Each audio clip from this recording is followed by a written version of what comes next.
Hey guys, tonight we plunge nose first into something truly grimy.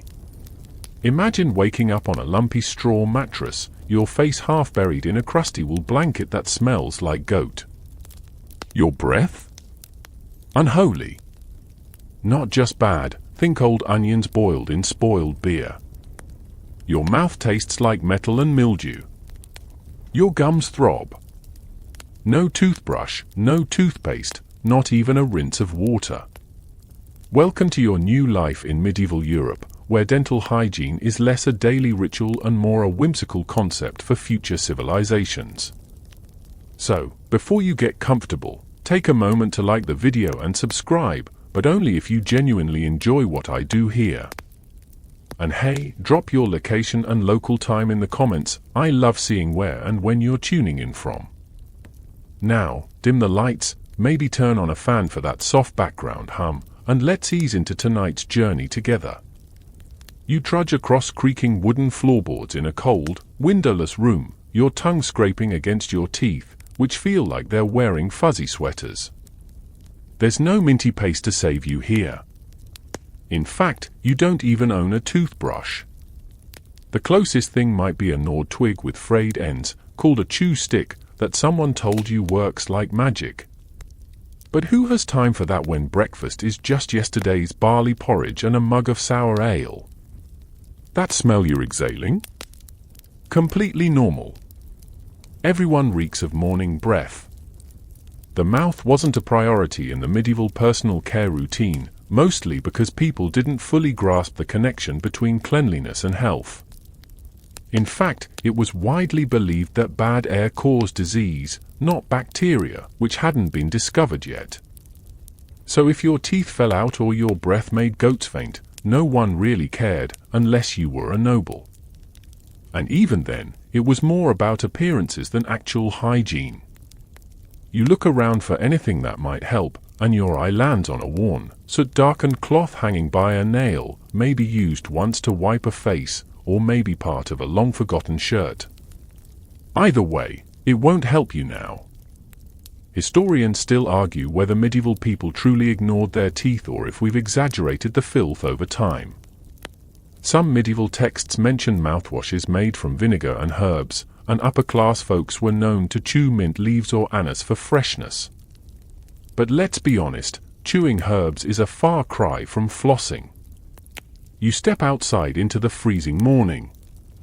Your neighbor greets you with a gummy smile, he's missing half his teeth, and the other half are jet black. That's not from coffee, by the way. It's rot. Cavities were rampant, especially after sugar began trickling into Europe from the east. Rich folks got more of it, so ironically, their teeth were often worse than the peasants', a rare case where poverty had dental benefits. But even among peasants, the decay was real. Bread made from gritty, poorly milled flour could wear teeth down like sandpaper. Imagine munching your way through pebbles every day. Over time, your enamel turns to dust, your gums recede, and infections bloom silently beneath the surface. The solution? Extraction. No numbing, no antiseptic, just someone holding you down while a barber surgeon yanks the tooth out with a rusty set of tongs. The best-case scenario is you pass out. The worst?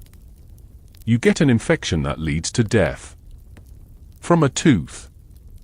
But let's rewind. Before things get that bad, you might try to treat the issue yourself. That neighbor with the gummy smile might recommend you rub burnt salt on your gums, or hold a clove of garlic between your cheek and tooth.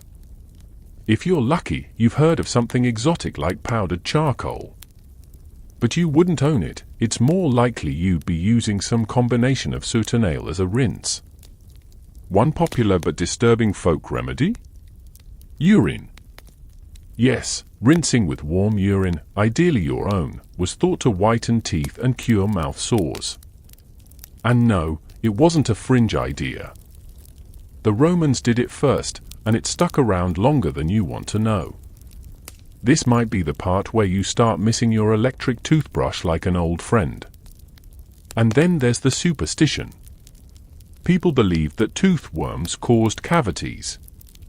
Literal worms. If your molar ached, it was probably because a tiny creature had burrowed into it to gnaw at your soul. Treatments for this? Burning herbs near your mouth to smoke them out. Charming. You head back indoors, stomach turning slightly as your neighbor offers you a bite of his breakfast, a hunk of dark bread, some dried fish, and a strong whiff of unbrushed generosity. You decline, not out of manners but because your own mouth is staging a silent protest. Strangely, no one seems that bothered. In a world where the rivers reek of waste, the streets are carpeted in mud and mystery meat, and soap is reserved for laundry, when it's even used, bad breath ranks pretty low on the list of social concerns. But now and then, you'll see a monk with perfect teeth, or a village healer with a dazzling smile. You wonder if they've struck a secret pact with nature, or just avoided sugar. It's one of those mysteries that leaves you chewing over the unfairness of it all. So, with your mouth now fully awake and your gums tingling with medieval dread, you throw on your wool tunic, scratchy, unwashed, and smelling like goat, and get ready for the rest of your day. Which will only get dirtier from here. Oh, and one last thing, next time you complain about flossing, just remember, some people back then thought mouth pain meant God was punishing them for being too clean. You shuffle outside, shoulders hunched against the morning chill, thinking maybe a bath will clear the cobwebs. That's funny. That's adorable. That's modern. Because in the medieval world, you don't take a bath. A bath takes you. Maybe once a month. Maybe never. And if you're unlucky, it takes your life, too. The bathhouse is a distant fantasy, usually reserved for cities, and even then, most of them are falling into disrepair, shuttered, or now doubling as something more interactive, let's say. But you're not heading to one of those. You're in a rural village, where bathing isn't just rare, it's borderline suspicious. You walk past your neighbor drawing water from the village well. It's brownish. Cloudy. The same water everyone drinks, washes with, when they do, and dumps chamber pot waste near. She gives you a knowing look. Bit cold for a bath, ain't it? She chuckles. That's not sarcasm. That's wisdom. You peek behind your cottage, where a shallow wooden tub leans against the fence, warped from neglect. If you were feeling brave and a little rich, you might fill it with a few buckets of water warmed over the hearth. But then what? You sit in it?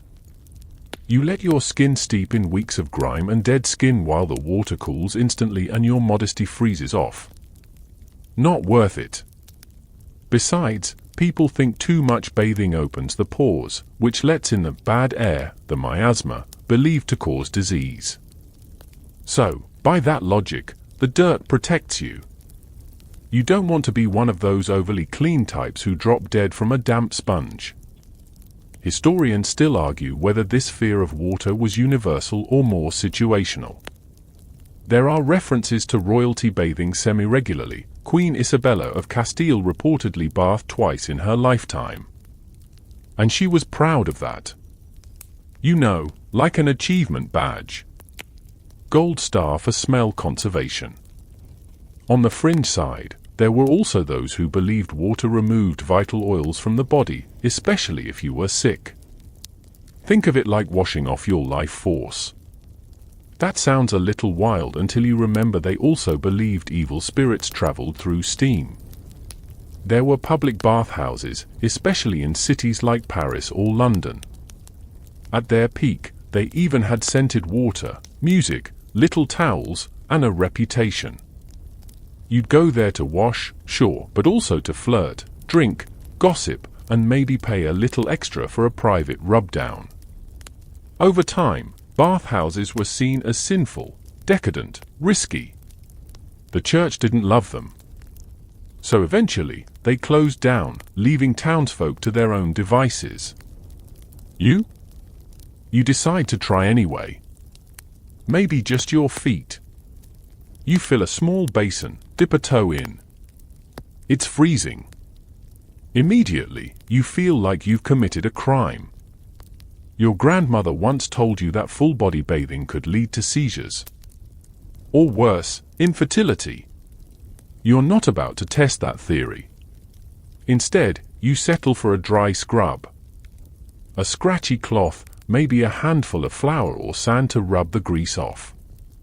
No soap. Soap is expensive, harsh, and smells like old fat mixed with ash. That's because it is old fat mixed with ash.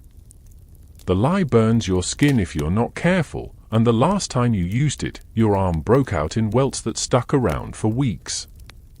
So you do what most people do, cover the smell. A little lavender satchel in your sleeve, maybe rub a slice of lemon on your neck if you're fancy. For everyone else, it's smoke.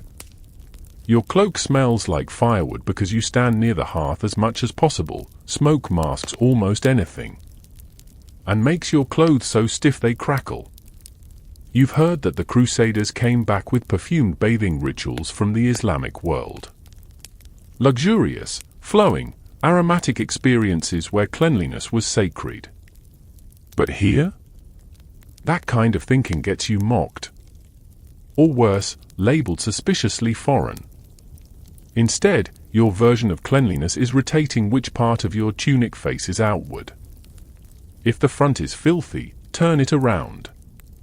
If it smells too bad, hang it by the fire until the scent changes from wet sheep to burnt barn. And yet, there's something perversely comforting about it. Everyone smells. Everyone's got oil-streaked hair, crusted fingernails, and that undercurrent of human sourness. No one comments. No one judges. It's the medieval version of relatable. Of course, noblemen have the means to wash more often, but they often choose not to.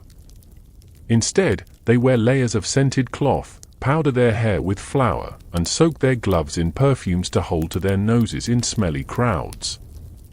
That's what you call cleaning by proxy. You recall a story from the next village over. A man bathed 3 times in 1 week and died the next. Coincidence? Maybe. But the elders never stopped telling that tale, and no one's dared to match his record since. Still, now and then, rain falls. That rare moment when you're caught outside, fully clothed, drenched, and laughing. It's the only time you feel halfway clean. The mud may splash your boots, but the water washes your forehead, your cheeks, your hands. You hold them out like a child discovering magic. For a few seconds, you're one with the sky, shedding filth under grey clouds. Then the cold hits. And you remember why people don't do this often. You hurry home, shaking like a leaf, hoping you don't catch a fever.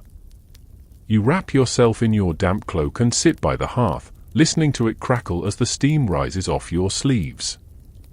Still, for just a breath of a moment, you felt what it was like to be clean. Or close enough. And tomorrow, you'll go back to not bathing. Because honestly, you don't miss the chills. And you're still alive. You head into the village square, navigating narrow alleys where crooked buildings lean toward each other like gossiping old women. The air is sharp with the smell of smoke, sweat, and something else, something unmistakably human. You step carefully, not just because the ground is uneven, but because at any moment, someone might empty a chamber pot from an upper window.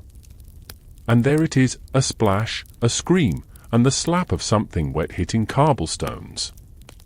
A poor soul gets caught in the splash zone and curses the sky, shaking a fist at the unseen offender. This is your morning walk, your daily game of dodge the poop. You press your back to a wall, ears alert, eyes scanning the windows above. That wooden shutter creaks open, run. A bucket of mystery content splashes where you stood seconds earlier. Congratulations! You've survived the medieval sanitation gauntlet. You take a breath through your mouth. Mistake. It smells like someone boiled cabbage and sadness in an open sewer. Because, well, they probably did. You turn a corner and pass a garderobe, the fancy name for a castle latrine. In some buildings, it's just a hole in the floor with a vertical chute straight to the street, or into a moat, if you're lucky. More often, it drains into a cesspit, which overflows when it rains. And guess what? It just rained.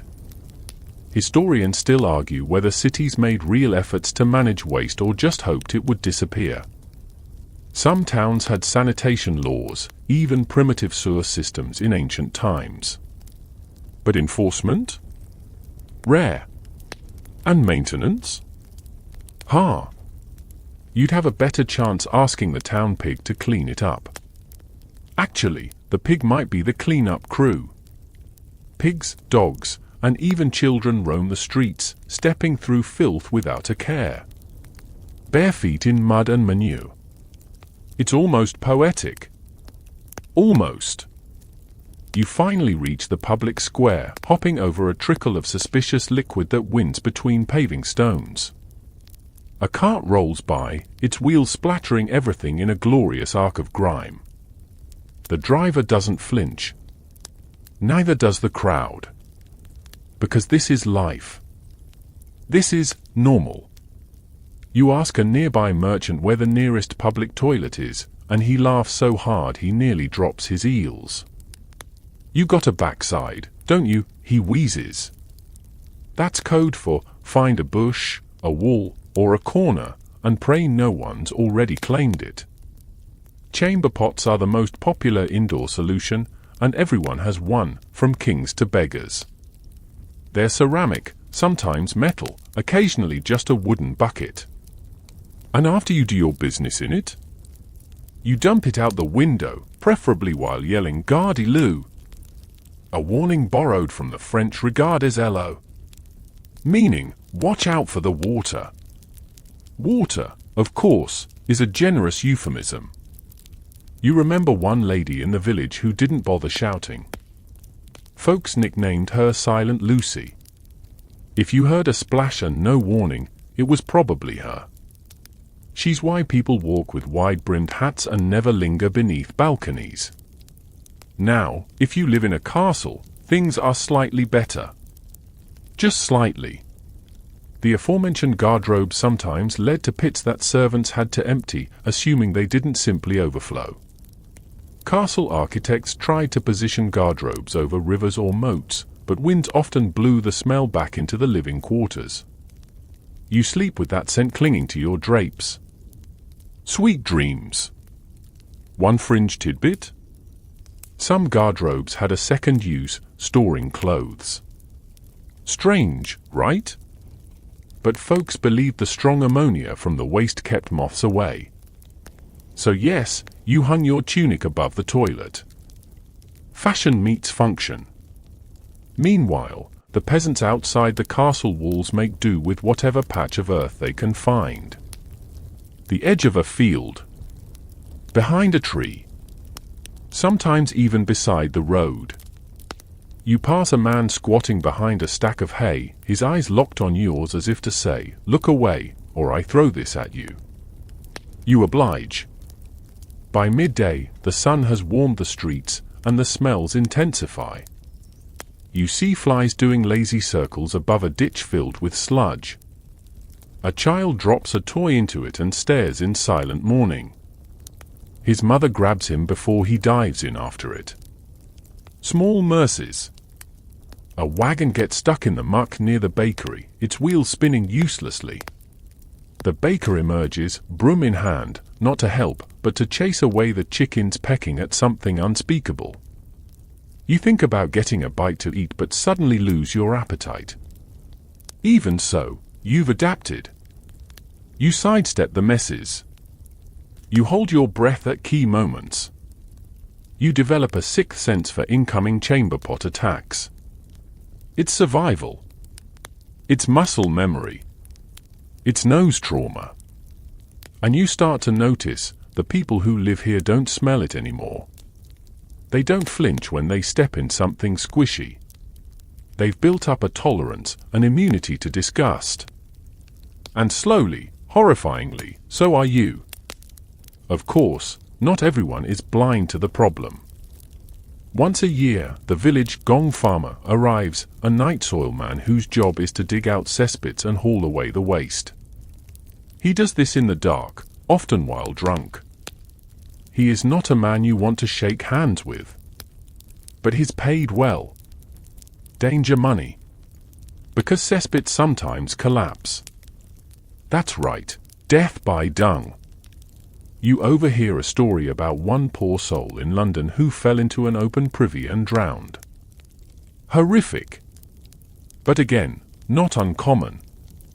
These things happen when your entire sanitation system is dump it and forget it. You retreat home, feet sticky, soul rattled. A dog follows you, licking something off its paw. You try not to think about what. At your doorstep, you scrape your boots with a stick and rinse them with the last of your cooking water. Priorities. That night, as you climb into bed, the smell of the street still clings to your hair. You think about how lucky modern people are to have sewage systems, flushing toilets, plumbing, toilet seats, even. You try to imagine a day in the future when no one throws feces from windows, and the thought feels like science fiction. Until then, you sleep lightly, listening for that creak above your window. Just in case Silent Lucy strikes again. You're up early again, and you've learned to glance warily at windows before stepping outside. The sky is grey, the air thick with morning smoke, and your stomach's rumbling. But first, nature calls.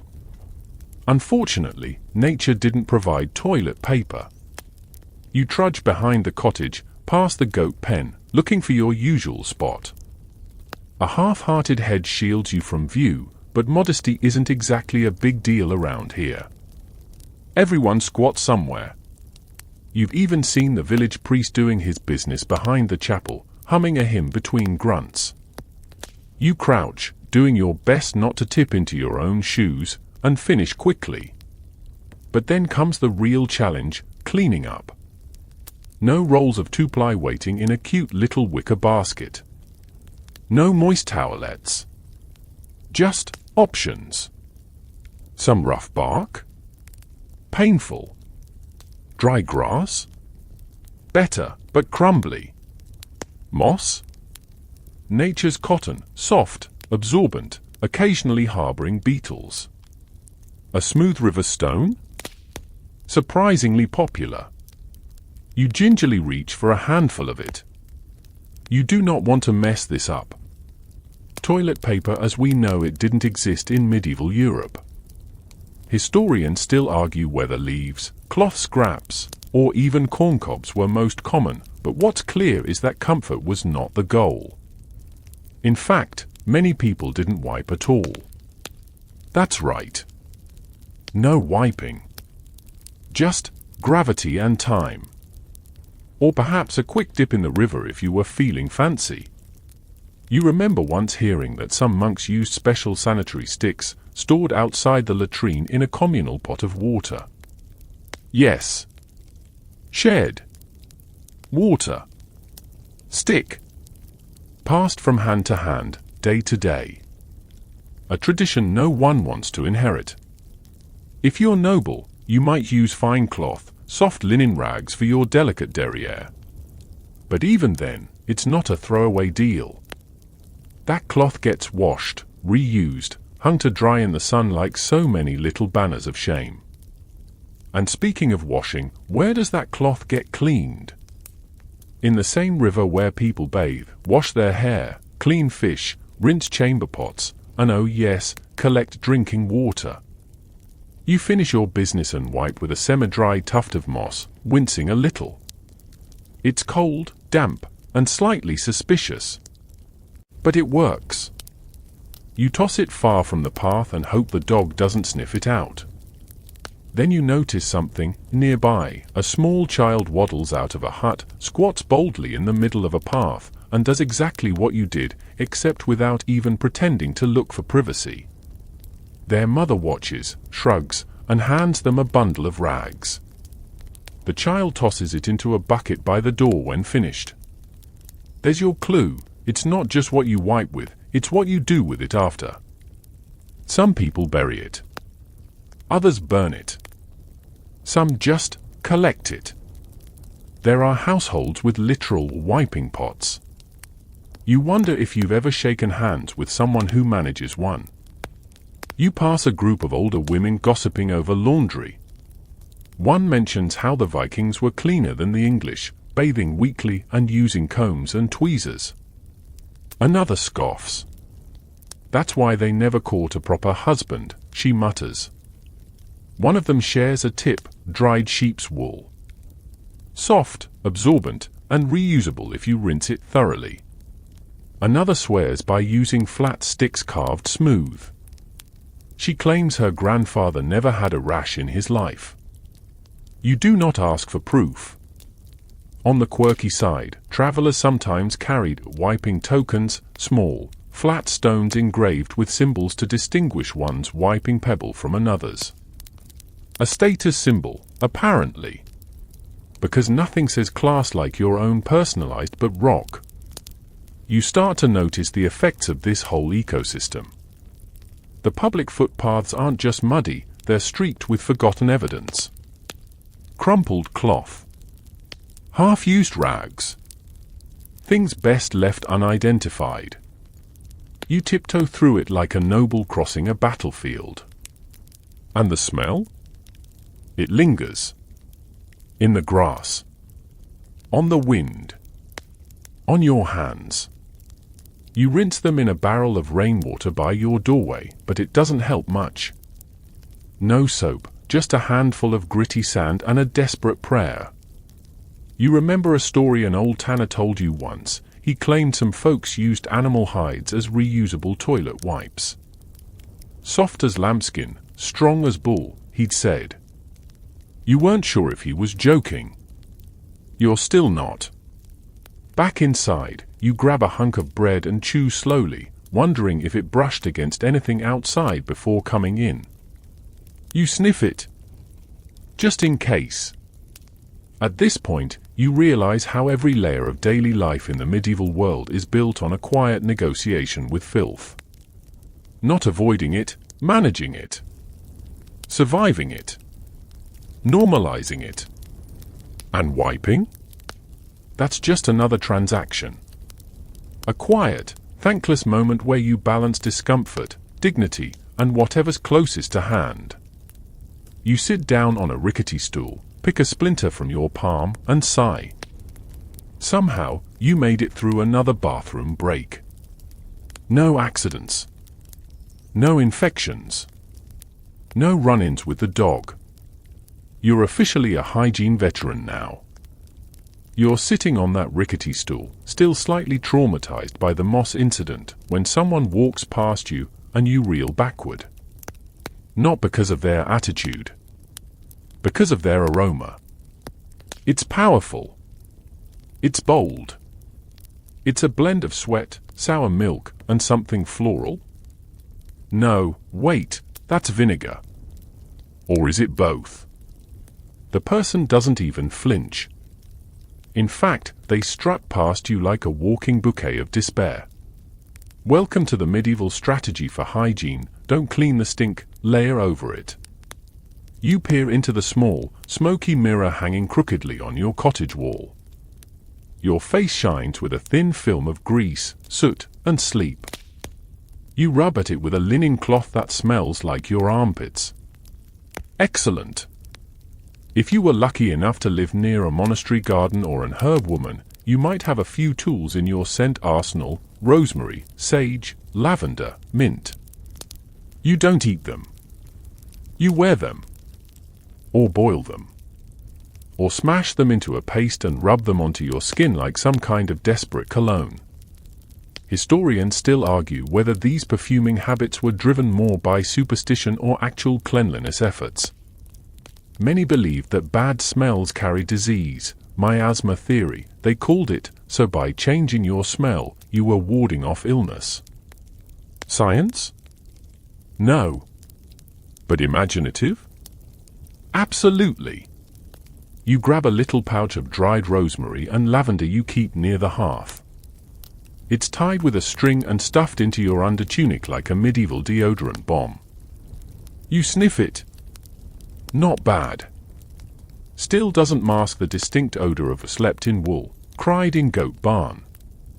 Your neighbor, a dignified woman with 6 teeth and a powerful elbow, swears by a vinegar rinse.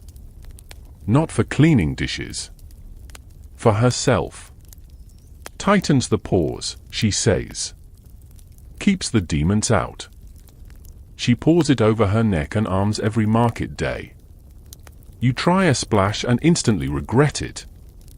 The sting. The vinegar sting is real.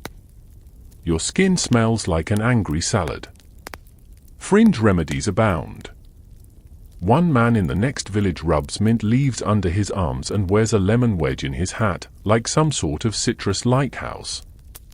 Another swears by mashed onions applied to the armpits at dawn, though no one wants to stand near him long enough to verify its effectiveness. And then there's perfume. Or rather, its medieval ancestor, pomanders. Small, metal spheres filled with herbs, spices, and sometimes wax, worn on belts or around the neck. Rich folk carried them to sniff when passing beggars or, honestly, anyone. The more unpleasant the world smelled, the fancier your pomander became.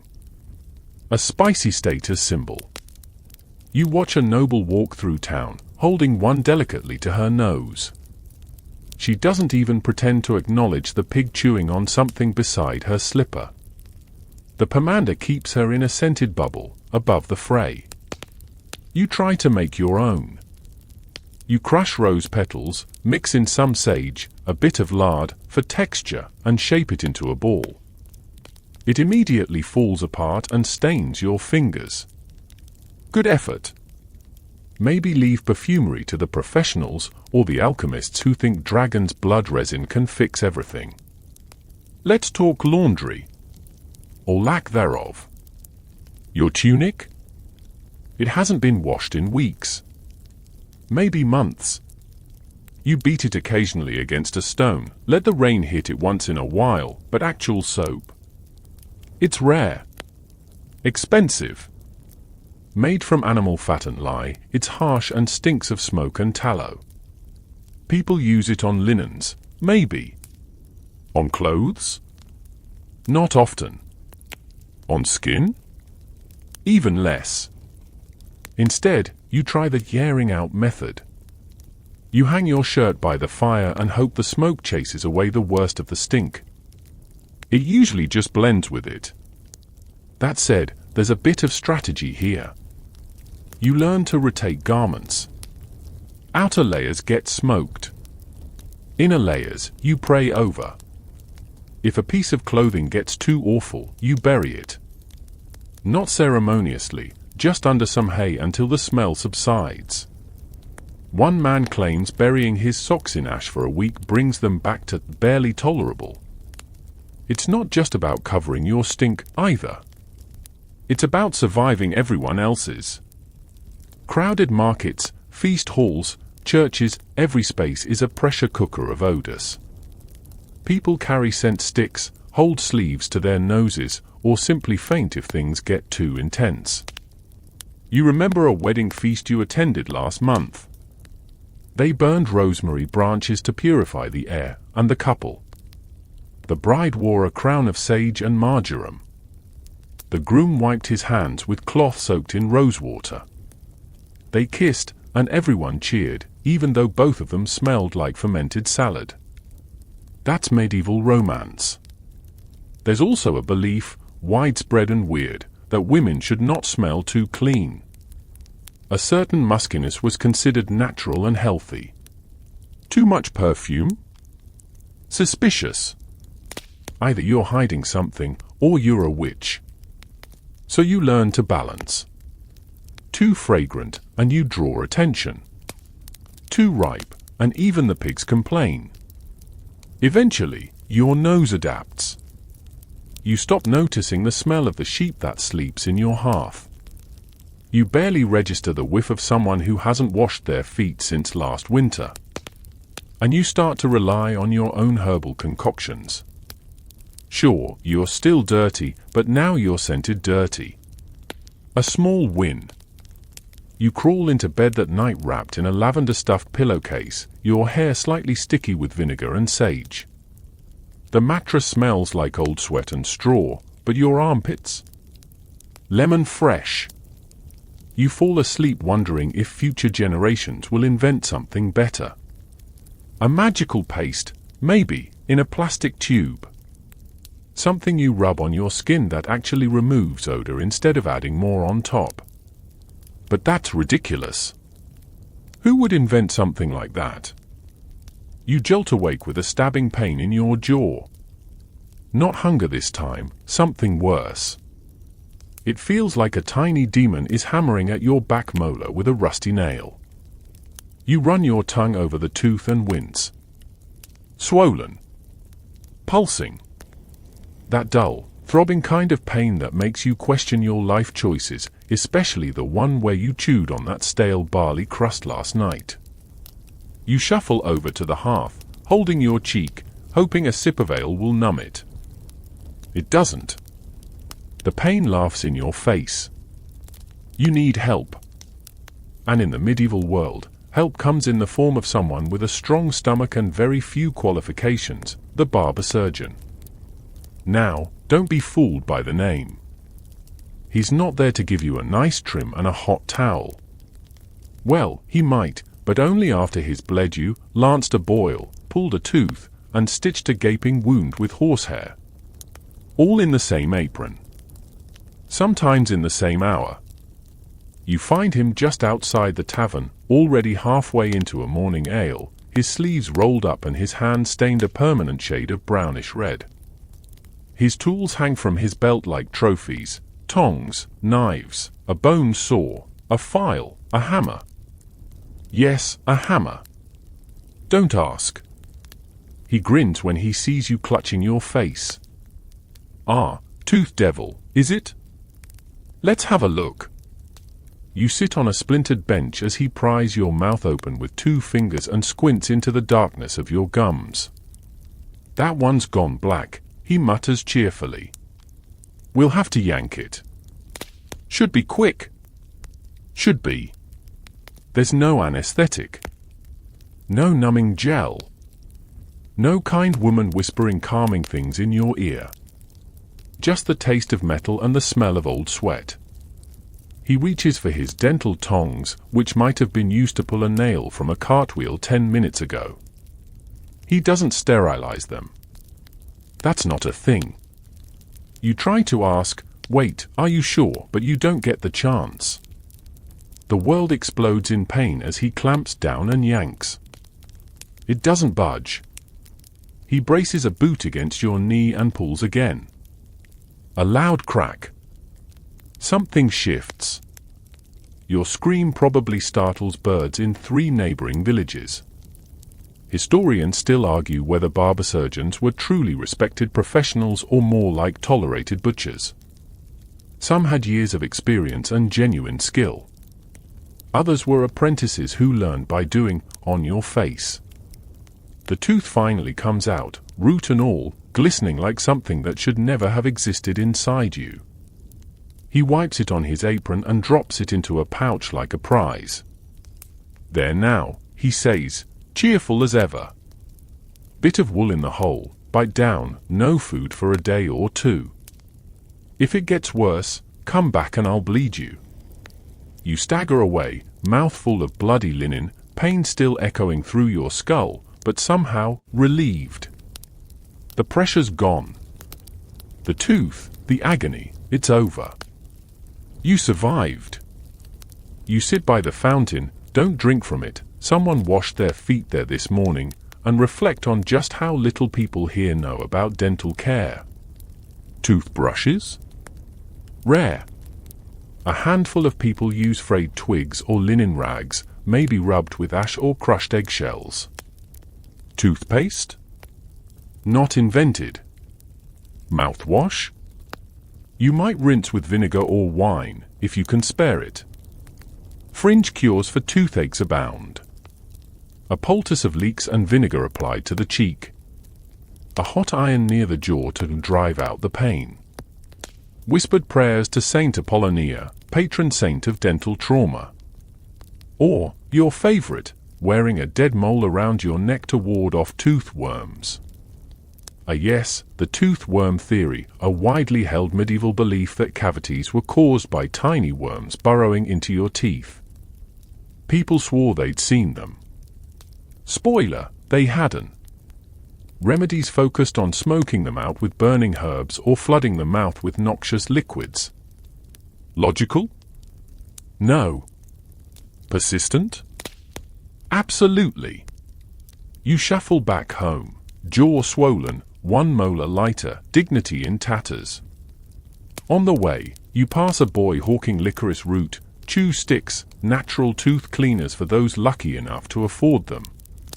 You glare, briefly considering stealing one out of spite, but decide not to risk another injury. Your grandmother offers a remedy, honey mixed with ash. Not to treat anything, just to keep the gums awake. You smile with one side of your mouth and shake your head.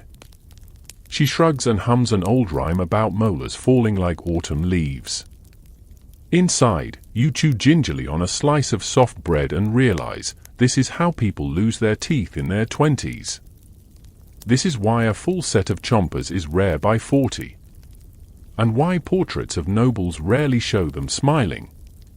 You lie down and touch the tender gap in your jaw. You survived the barber surgeon. You didn't faint. You didn't swallow the tooth. And you didn't get clubbed by an assistant for squirming. Somewhere in the distance, a neighbor screams. Another victim of the tooth devil. Another molar sacrificed to medieval dentistry. And here's the kicker, you'll probably have to do it again. Another day. Another tooth. Another grimy pair of pliers. But for now, you rest. And vow to never eat barley crust again. It starts with a tingle on your scalp.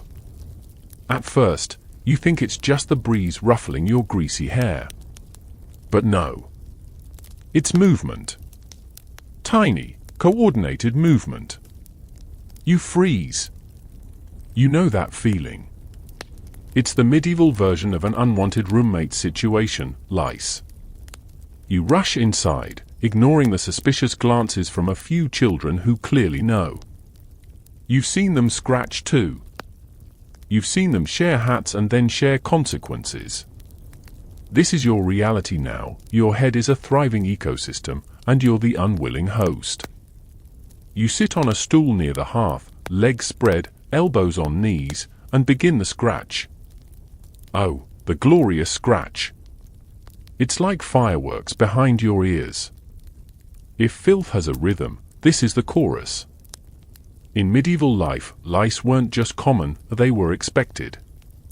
Everyone had them, peasants, nobles, even monks. You weren't judged for having lice.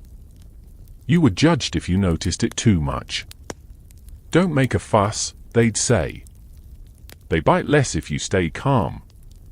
Historians still argue whether people made regular efforts to stay deloused or simply tolerated the itching as part of daily life. Evidence shows both attitudes. There were combs, long, thin-toothed instruments made of bone or wood, designed specifically for raking out the little jumpers. But the process? Time-consuming, humiliating, and, if you're squeamish, downright traumatic. You grab your own louse comb, cracked horn, dull teeth, still better than nothing. You begin working through your tangled mass of unwashed curls. A satisfying scrape. Then another. You pause. Something wriggles. You drop it into the fire. They say the average adult in your time hosts several dozen lice comfortably. Children? Hundreds. They're not just in your hair, either. Oh no. They live in your seams. Your bed straw. Your eyebrows. You've heard stories of monks lighting their habits on fire to chase the lice out. That's not metaphor. They'd hang their robes over candle flames, hoping the heat would send the vermin scattering. It often worked, along with singeing their tunics into crispy relics. You think about cutting your hair, but that's complicated. In many medieval cultures, especially among women, long hair is linked with virtue and marriageability. A shaved head might label you a penitent or a leper, neither of which is on your to-do list. You comb again. More scratching. More popping noises. You flinch, imagining what just burst between your fingernails. There are fringe methods, of course. Some people smear their scalps with pig lard to suffocate the lice, then sprinkle ashes over the top to dry it out. Others sleep with garlic tied into their hair. You once met a woman who swore by sleeping with her head inside a clay pot. The little beasts can't breathe, she explained. But I can. The monks in the abbey keep track of their lice like proud pet owners. Found another big one today, Brother Anselm tells you. Named him Gregory. You don't know whether to laugh or cry. Probably both. You try boiling your head cloths in the washpot. This kills a few, but they always come back. Because lice don't just live on you. They live on everything. Bedding, cloaks, hoods, hats. You'd have to burn your entire wardrobe to win this war, and then you'd be naked. Which, in medieval Europe, is not only shameful, it's cold. You try shaking your tunic out over the pig pen. A few fleas jump ship. The pigs don't mind. You've heard rumors from travelers of magical powders from the East, substances made from crushed herbs, flowers, or even mercury, sprinkled into hair to kill pests. Mercury. Yes, the stuff that also kills you. People in those places apparently also bathe more often. You find this deeply suspicious and slightly offensive. You braid your hair tightly, tucking it under a coif, a linen cap that hopefully acts as a louse barrier. It doesn't. But it gives you the illusion of control. Then there are the lice eggs, nits, which stick to your hairs like stubborn grains of sand. No comb can remove them easily. You have to pick them, one by one. It's laborious. Intimate. People sit together and do this for hours, mothers, lovers, monks, even friends. It's almost tender. One woman you know refers to it as the nitpicking therapy. You just call it a trap. Because as soon as someone finds one on you, they scream and throw a cloth over their own head, as if that will save them. You keep picking. Keep scratching. Keep checking seams and sleeves and scarves. It's exhausting. And it never ends. You lie down on your mattress that night, straw-stuffed, slightly damp, faintly moldy. You know it's a louse haven. You feel it as soon as you settle in. A tickle behind your ear. A phantom wiggle near your neck. You wrap your head in cloth, hoping that at least tonight, the lice party somewhere else. Because tomorrow, you'll wake up, and they'll still be there. Your tiny, six-legged roommates. Welcome to medieval hygiene. You drift off to sleep, one hand still absently scratching, wondering what modern inventions might make all this better. Something electric. Something minty. Something that doesn't bite back. You wake up to distant coughing and the faint scent of something bitter drifting through your window. Not smoke. Not vinegar. Something stranger, cloves and myrrh, mixed with panic. Outside, a hush falls over the village. You peek through a crack in the shutters and freeze. Moving slowly down the street is a procession of long-robed figures wearing masks shaped like birds' beaks. They look like something from a nightmare, their eyes hidden behind round glass lenses, hands gloved in black leather. You've heard of these people, whispered about like specters. Plague doctors. They carry canes to prod the sick from a distance. Some hold pomanders, those fragrant balls of herbs, or bottles filled with pungent vinegar. A few drag carts, their wheels creaking under the weight of lumpy, cloth-covered forms. The air is heavy, and the usual village buzz has been replaced by silence. You step back instinctively, clutching the wooden edge of your window. You don't want to be seen. Because if they're here, it means the plague is too. The masks aren't just theatrical. The long beaks are stuffed with herbs, spices, and flowers intended to ward off the bad air believed to cause disease. Miasma, again. Always the miasma. People think illness floats in invisible stink clouds, slipping through pores and nostrils to rot you from the inside. Historians still argue whether plague doctors were truly effective or just well-intentioned mascots of the apocalypse. Some had medical training. Most didn't. In fact, the role was often filled by anyone desperate or expendable enough to accept it. Cities hired them to track body counts and offer spiritual comfort, not to cure. Because curing wasn't really on the table. You pull on your cloak and slip outside, keeping to the shadows.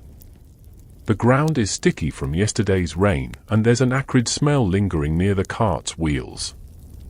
You try not to think about what it is. One doctor pauses by a cottage. He taps the door frame twice with his cane. Inside, a woman moans. You see movement through the slats, someone shivering on a pile of straw. The doctor doesn't enter. He writes something on a wooden tablet, marks the door with a white chalk X, and moves on. That's it. Diagnosis complete. You're either going to survive, or you're not. You edge closer to another doctor as he speaks to a merchant. The doctor's voice is muffled by the mask, but the message is clear: boil your clothes. Burn what you can. No visitors. No touching. No prayers will stop it, but no one says that out loud. The merchant nods numbly, wiping his hands on an apron already stiff with grime.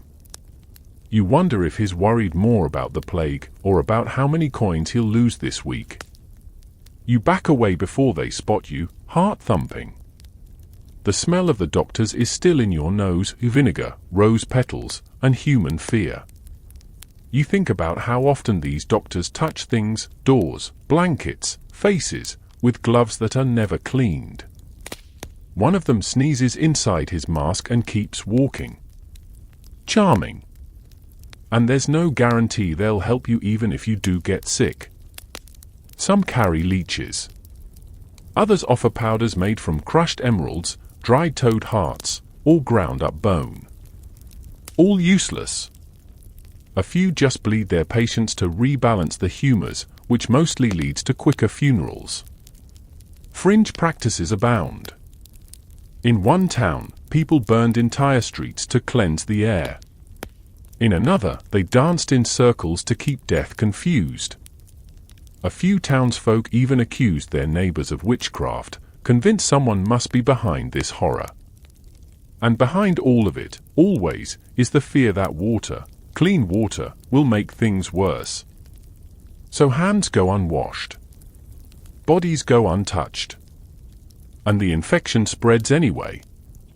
You remember that story of the physician who advised people to avoid all bathing during plague outbreaks. He thought pores opened wide during hot baths, sucking in disease like a sponge. So people wrapped themselves in layers and never stripped down. They avoided washing, on purpose.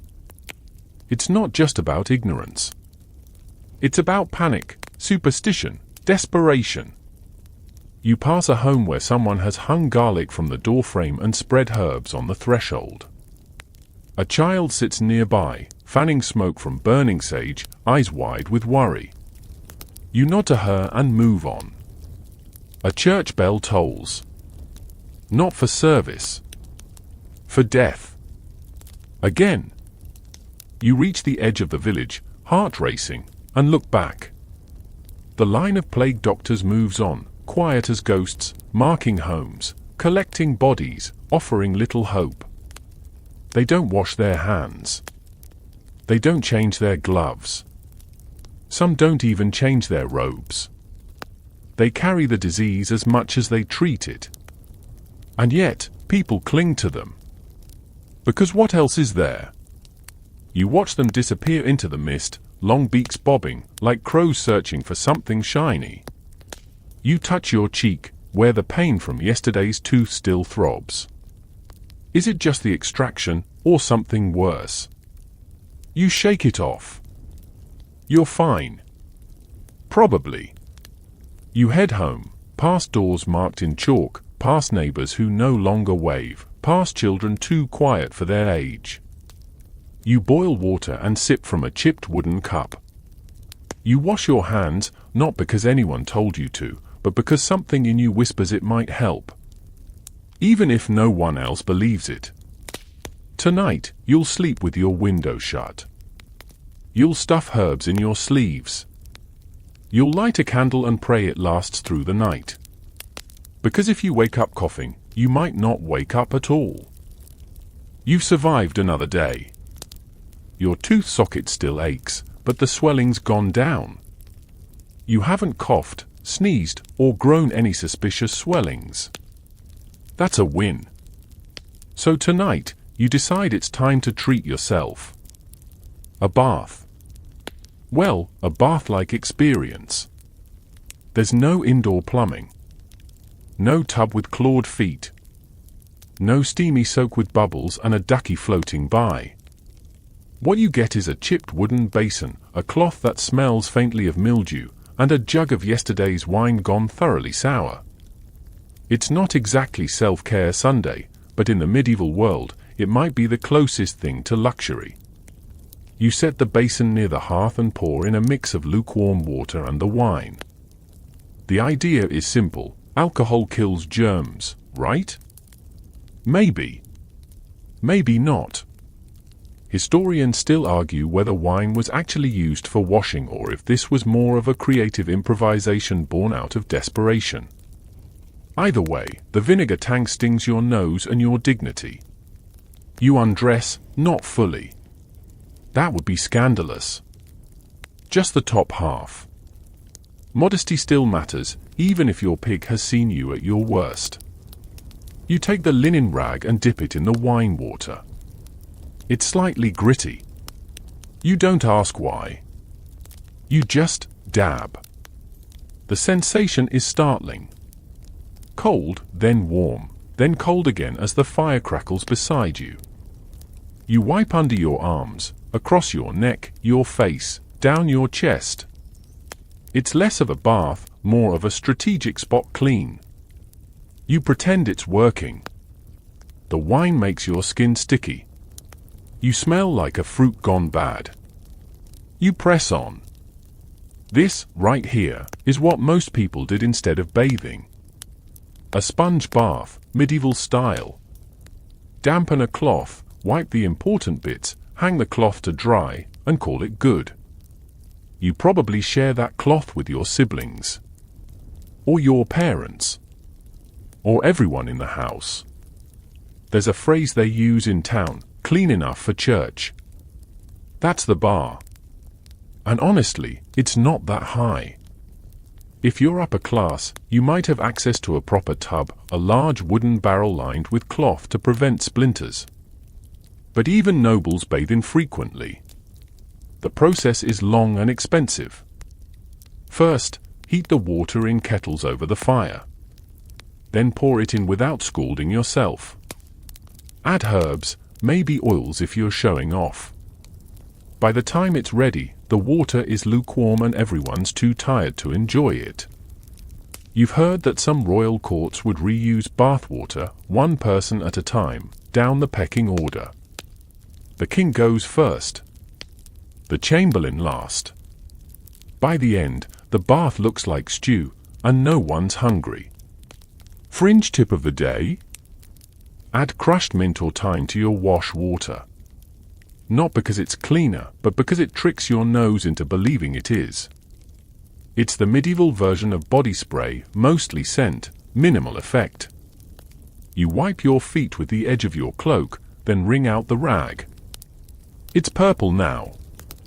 And you wonder how many people actually got drunk trying to clean themselves like this. It explains a lot about local personalities. Behind you, the door creaks open. Your neighbor peeks in and raises an eyebrow. You cover your chest with the cloth out of instinct. She smirks. Bathing for a funeral or for flirting, she asks. You smirk back. Hopefully neither. She chuckles and leaves. Privacy is rare here. Baths? Even rarer. After your wind-up cleanse, you dry off with a burlap towel. It's about as soft as tree bark. You shake out your shirt, still crunchy from yesterday's fire, and pull it over your head. A faint improvement. You now smell like grapes and goats instead of just goats. And then there's your hair. You dip your fingers in the basin again and run them through the knots. It helps. A little. You remember reading somewhere, well, hearing it sung at the tavern, that some women would use egg yolk or vinegar to wash their hair. You don't try that. The last time someone did, the dog licked their scalp for an hour. You opt for a comb instead. Or what's left of one. Half the teeth are broken, and it's made of horn. You pull it through slowly, wincing with every tug. The lice you missed earlier are probably cheering from the sidelines. Clean? No. But cleaner? Definitely. You lean back by the fire, warm and flushed. For a fleeting moment, you feel human again. Not entirely fresh, but no longer fermented. Still, you know this feeling won't last. By tomorrow, your clothes will smell like smoke again. Your hair will flatten with grease. Your armpits will betray you. But tonight, you've earned the illusion of cleanliness. And in this world, that's everything. You curl up on your cot with your damp cloth hanging nearby, the smell of stale wine filling the air. It's oddly comforting now. Like medieval Febreze. And as your eyes drift closed, you tell yourself, next week, maybe you'll try bathing your legs. You wake the next morning with the distinct impression that your tunic is trying to crawl off your body. It's stiff in places, suspiciously damp in others, and when you shift, it makes a sound like crumpled parchment. Your legs itch. Your armpits itch. Your soul itches. You stretch, yawn, and realize with fresh horror, you've been wearing the same undergarments for over a week. And by undergarments, we're not talking modern briefs or boxers. No, this is more of a linen sack situation. Medieval underwear was functional, shapeless, and extremely washable, because it had to be. But here's the thing, you haven't washed it. Why? Because laundry is a whole ordeal. Because water's hard to heat. Because soap stings. Because there's always a chance you'll be accused of witchcraft for scrubbing your underthings with too much vigor. So, you do what most people do, you air it out. Maybe flip it inside out. Maybe hang it near the hearth until it smells more like firewood than body. That counts as fresh, right? You shuffle to the hearth and start dressing for the day. Tunic first, wool, scratchy, smells like it remembers last year's harvest. Then your leggings, still damp from yesterday's rain. No underpants? No problem. Just another layer of linen, if you're lucky. And a thick belt to keep everything in place. You cinch it like a man preparing for battle. Because honestly, this outfit is a battlefield. You glance at the pile of clothing in the corner. A crumpled cloak. Stiff hose. A cap that has definitely hosted lice. You choose the least offensive items, sniff once, big mistake, and move on. Everyone wears their clothes over and over. Peasants? Their outfit is basically their entire wardrobe. Nobles? They own more clothes, sure, but they're heavy, elaborate, and rarely washed. The more intricate the embroidery, the less likely it's seen soap. Historians still argue whether medieval folks regularly washed their underlayers or just waited for them to disintegrate. We know that linen was prized for underclothes, it breathed, absorbed sweat, and was easier to clean. But easier doesn't mean often. There are records of people going weeks, even months, without laundering. And let's talk about wool. Your outer tunic? Wool. Your cloak? Wool. Your leggings? Probably wool. It's warm, yes, but also absorbs every smell your body throws at it and then keeps it like a treasured secret. You could hang it outside during a thunderstorm, and it would still smell like wet sheep and despair. Fringe practices for refreshing garments include beating them with sticks, burying them in snow, or letting pigs trample them in clean grass. One lady you know swears by rubbing her sleeves with sage leaves to absorb the sweat demons. You haven't asked how that's working out for her. You're afraid of the answer. You toss your cloak over your shoulders and step into the street. Everyone around you is in the same boat. Same dusty boots, same oil-streaked tunics, same resigned posture. The only people who look clean are the ones who've just been rained on. And even then, it's an illusion. At the market, a man tries to sell you a second-hand jerkin that smells like it's had a long relationship with a goat. You shake your head. Your current outfit might be a biohazard, but at least it's your biohazard. Nearby, a noble woman fans herself with a handkerchief soaked in rosewater. Her gown is beautiful, velvet, pearls, layers of rich cloth, but the underarms? You can see the stains from here. You wonder how many layers she's wearing. 5? 6? How does she move without bursting into flames? Her servant whispers something, and she glares at you. You realize you've been staring too long. You nod politely and back away, tripping over a cartwheel. Laundering in medieval times, when it happened, involved rivers, rocks, and a lot of swearing. Women would drag clothes to the riverbank, soak them in cold water, scrub with ashes or lye soap, and beat them on stones until either the dirt came out or the garment gave up. No rinse cycle. No spin dry. Just sun, patience, and bruised knuckles. You once tried it yourself. The water was freezing. Your hands went numb. The soap made your skin peel. And the garment? Still smelled like feet. After that, you embraced the "yeah and pray" method. You duck into a tavern for warmth. Inside, the stench hits you like a wall. Ale, unwashed bodies, spilled food, and that special aroma of damp wool and failure. But no one flinches. They just drink, laugh, and occasionally scratch themselves under the table. You find a bench, sip some weak beer, and listen as two men argue over who last changed their tunic. One proudly says his has stood 3 full moons and a marriage feast. The other tips his hat. You win. As you watch them, you realize something: medieval cleanliness isn't about being clean.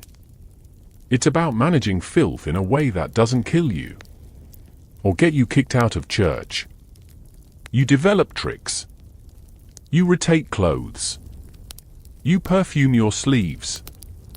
You pretend that wiping your boots on hay counts as washing. And every once in a while, when the sun shines just right and the wind blows from the other direction, you almost believe you smell okay. Almost. That night, you peel off your tunic and hang it near the hearth, letting the smoke soak in. It'll replace one odor with another, and that's enough. Your underlinen gets draped over a chair. It's stiff as a board. Tomorrow, you'll flip it inside out and tell yourself it's new. You lie down, scratch your neck, and pull the blanket over your face. The air beneath it smells like boiled cabbage and old dreams. But it's warm. It's familiar. And it's home. Morning again. And with it, a realization that your armpits are plotting a revolt. You lift your arm for a stretch and instantly regret it. The scent hits you like a trebuchet, one fired at your own face.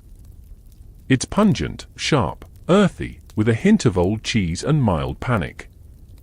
You wonder briefly if the smell is strong enough to ward off wolves. There is no deodorant. No stick, spray, gel, or roll-on salvation. In medieval Europe, personal odor isn't managed, it's tolerated. Or better yet, creatively disguised. You glance toward your humble shelf of remedies, a few sprigs of dried rosemary, half a clove of garlic, a cut onion, and a cracked clay pot filled with pig fat. The makings of a deodorant cocktail, if you're brave, or just desperate enough. And today? You're feeling both. You mash the onion into a soft paste and dab it into your armpits.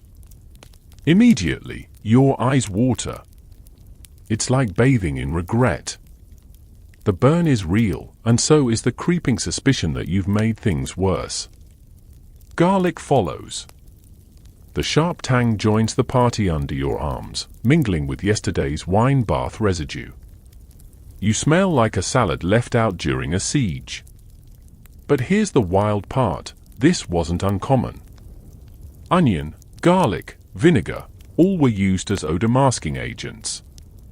Not because they smelled nice, but because they overpowered the worst smells.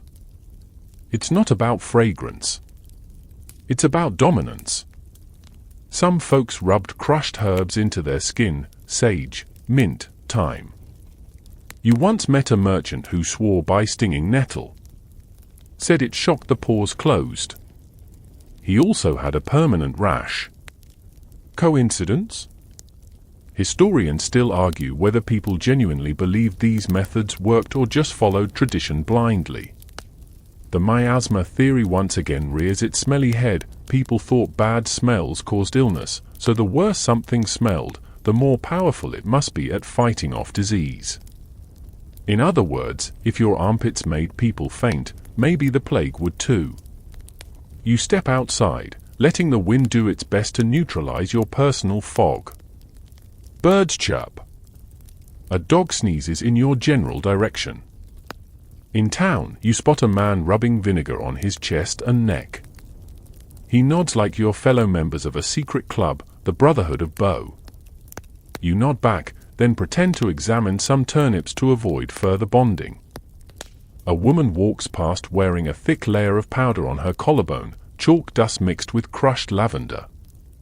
It flakes off as she moves, leaving a trail of scented crumbs. It's oddly poetic. Perfume exists in your world, but it's mostly for the rich. True perfume, distilled floral oils and alcohol, is imported, expensive, and usually reserved for ceremonies or hiding more questionable aromas. Nobles might soak gloves or scarves in scented oils, then sniff them while walking through towns like yours. It's not so much self-care as survival. You remember the bishop who came through last winter. He wore a gold ring that smelled like cinnamon. Someone said it was enchanted. Someone else said he just stored it in a spice pouch. Either way, it distracted from the fact that his breath could sour milk. You take a break at the river, sniffing your arm cautiously. Still strong. Still offensive. But now there's a hint of intent. You did something about it. That counts for something. Fringe options? Some folks made rudimentary pastes from animal fats and flower petals. Others sewed herbs directly into their underarm seams, portable potpourri. The downside? After a few days, the herbs rot. You end up smelling like damp compost. Or worse, the mixture of decay and desperation. You've heard that in the East, people bathe with rose water and wear perfumes made of jasmine and saffron. You dream of it sometimes. A land where people want to smell good. It feels as real as dragons. Meanwhile, back in your village, one man claims he avoids odor entirely by not sweating. He says he controls his pores through deep breathing and a mental cooling. He also once tried to marry a cabbage. So take that with a grain of salt. You head to the chapel, because even saints can smell bad. The wooden pews creak as people settle in, each surrounded by a faint cloud of their own brand. The mix is breathtaking: wool, garlic, damp feet, desperation, and something that might be fermented sheep. You try not to gag. Someone sneezes. The incense swings wildly from its chain, releasing a cloud of frankincense into the air. That, you realize, is the ultimate medieval deodorant: burn something stronger nearby. Churches figured this out early. Burn incense. Light rosemary. Hang bundles of sage. Not for holiness, for survival. Back home, you reapply your homemade underarm poultice. This time, you add a few crushed mint leaves, hoping for a refreshing effect. It tingles. Possibly a good sign. Possibly your skin giving up. You lie down for the night, arms splayed wide, blanket carefully draped so as not to trap the fumes. Tomorrow, you might try the nettle thing. Or maybe just stuff rosemary in your shirt and call it divine protection. Either way, you've embraced the medieval truth: you can't stop the stink. But you can make it interesting. You're invited to the manor today. That sounds exciting until you realize it involves walking through a castle built long before anyone thought plumbing sounded like a good idea. Castles might be symbols of power, wealth, and military might, but they're also, quite frankly, stink holes. Beautiful ones, sure. But stink holes nonetheless. You approach the gates, admiring the stonework. Majestic towers rise above you, banners flutter in the breeze, and there it is. A faint smell.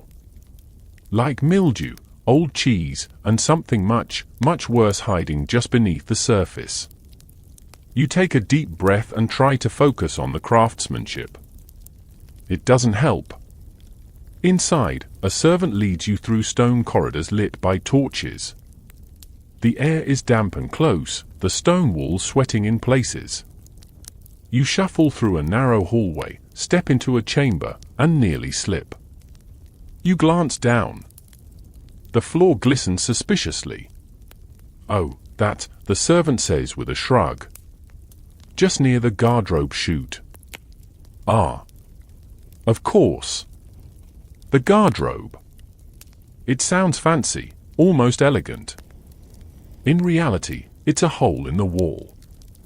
Or the floor. Or occasionally a long wooden bench with several holes leading straight down into a pit, or onto the castle wall. Or into the moat. Or, if someone was truly optimistic, into a cesspit that nobody has emptied in 2 years. The theory behind the guardrobe was simple: gravity does the work. No flushing. No rinsing. Just drop and forget. You peer into one, just out of curiosity, which you immediately regret. It's dark. Moist. You hear a sound that might be dripping. Or writhing. Either way, you step back quickly and vow never to be that curious again. Historians still argue how often guardrobes were cleaned, or if they were ever cleaned at all. Some castles employed gong farmers, brave souls who would descend into the pits with buckets and shovels. You don't envy them. One story tells of a man who slipped and drowned in the refuse. A truly royal way to go. Fringe detail: in some castles, they stored clothes near guardrobes. Why? because the strong ammonia smell from human waste was believed to repel moths and lice. So yes, you'd hang your finest fur-lined cloak near a poop chute to keep it bug-free. Fashion meets fermentation. You keep walking, trying not to breathe too deeply. The castle itself is gorgeous, rich tapestries, carved archways, glittering candlelight. But nothing can fully mask that underlying musk. It's in the walls, in the stones, in the air. Even the royal dogs avoid certain corners. Your host greets you in the great hall, a nobleman dressed in layers of velvet and fur. He smells like dried herbs and something faintly floral. It's nice. Until you realize it's just not as bad as everything else. You're invited to sit at the feast. You take a place at the long wooden table, trying not to think about how many people have puked under it. The food arrives: roasted meats, stale bread, pickled turnips. Delicious. If you can ignore the rat scurrying behind the tapestry. Someone farts loudly. No one reacts. You excuse yourself mid-course to find the guardrobe, now praying for a decent one. You're directed to a small turret, climb a creaky spiral staircase, and enter a narrow room with a bench, a hole, and a horrifying draught. You glance down and see daylight, and the moat. This one's direct. A true drop. You do your business quickly, fighting vertigo the entire time. The wind rushes in from below, swirling upward with a bouquet of castle ambience. It's an unforgettable moment. Not in a good way. As you walk back, you hear a scream. A servant slipped on spilled chamber pot water near the stairs. Again. The nobles laugh. He should know better, someone says. It's Wednesday. Ah, yes. Wednesday. The traditional day for guardrobe emptying. Or at least for pretending someone might do it. And what happens when the castle is under siege? When you can't exactly toss your waste outside without catching an arrow to the eye. That's when things get truly disgusting. Buckets fill. Cesspits overflow. The smell becomes unbearable. And yet, people keep eating. Keep living. Keep sleeping just feet away from the worst smells imaginable. You wonder briefly what the royal chamber smells like. Better? Worse? Do they have flower petals on the floor? Lavender sachets under the mattress? You once heard a rumor that a queen bathed in rosewater once a year, and her maids kept the used water in bottles as perfume. You try to believe that's not true. You return to the feast, now more aware than ever of every scent around you, the sweaty noble next to you. The dog chewing a bone under the table. The faint, sour wind drifting from the guardrobe tower. But everyone acts like it's normal. Because for them, it is. You realize then that castles were never meant to be comfortable. They were fortresses, designed for defense, not deodorant. Everything was made to survive sieges, not impress guests with a fresh citrus scent. You finish your meal, thank your host, and politely decline the invitation to stay overnight. You'd rather sleep in your straw-filled, lice-ridden, moss-white peasant hut than spend another minute next to a chute full of centuries-old secrets. As you step outside, the cool evening air hits you. It smells like pine trees and earth. And for the first time all day, you breathe deeply. The castle was a noble disaster, but tonight, you're after something different. Something social. Something warmer. You've heard whispers through the village of the public bathhouse, a place where people come not just to wash, but to unwind, flirt, scheme, soak, and possibly catch a skin infection or two. It sounds promising. You make your way through town under the twilight haze, torchlight flickering across stone and timber. The bathhouse looms ahead, low and wide, its roof venting gentle plumes of scented steam. The sign out front shows a bucket, a brush, and a naked man whose smile seems overly optimistic. You push open the heavy door, and you're immediately hit with heat, humidity, and a punch of wet flesh smell that nearly knocks you back. Inside, it's dim and noisy. Laughter, splashing, whispered gossip. Candles drip wax along the walls. There's a long central pool, lukewarm at best, with smaller tubs along the sides. People are everywhere, soaking, scrubbing, lounging, even singing. It's like a stew made of humans. A burly man with a single eyebrow and an apron approaches. "One bath," he grunts. You nod, handing over a coin that's questionably sticky. He leads you to a small bench, tosses you a coarse linen rag, and points toward a large wooden tub already half filled with cloudy water. No one drains the water between guests. You pause. Then sit. The water is warm, slightly oily, and smells faintly of thyme and old cabbage. There are floating bits. You do not ask what they are. You scrub yourself as best you can, trying not to think about how many others have done the same. Someone coughs behind you.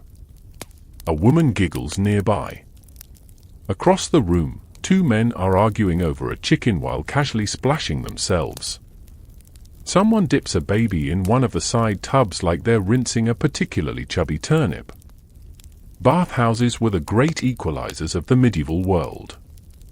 Peasants, merchants, even minor nobles sometimes mingled here. It was one of the few places you could chat with someone outside your class, while both of you were mostly naked and covered in soap-root foam. Historians still argue whether bathhouses were primarily about cleanliness or community. Truth is, they were a bit of both. In towns where water access was limited, bathhouses offered rare full-body cleansing. But they also became hubs for gossip, matchmaking, and occasionally, less G-rated activities. Yes, that's right. Bathhouses had a reputation, one that made the church deeply uncomfortable. Sin bubbles, as one particularly dramatic friar once called them. Over time, many were shut down, labeled dens of temptation and disease. And yes, when the plague hit, people were told to avoid bathing altogether for fear of opening their pores to death. So the bathhouses faded from glory. But here? In this little village? It's still holding on. You watch as a woman climbs into the main pool, her hair piled high under a linen cap, her cheeks rosy from the heat. She smiles politely, then proceeds to scrub her elbows with what looks like a dried fish bladder. You glance at your rag. Suddenly, it doesn't seem so bad. To your left, someone offers you a cup of warm wine. You accept. It's terrible. But it burns a trail down your throat that matches the heat around you, and for a moment, you stop noticing the stranger's foot touching yours underwater.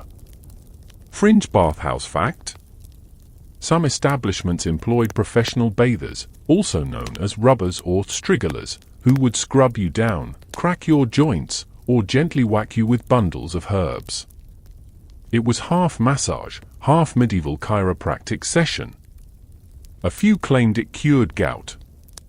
Others just enjoyed being pummeled with lavender. A boy scurries by with a tray of bread and pickles.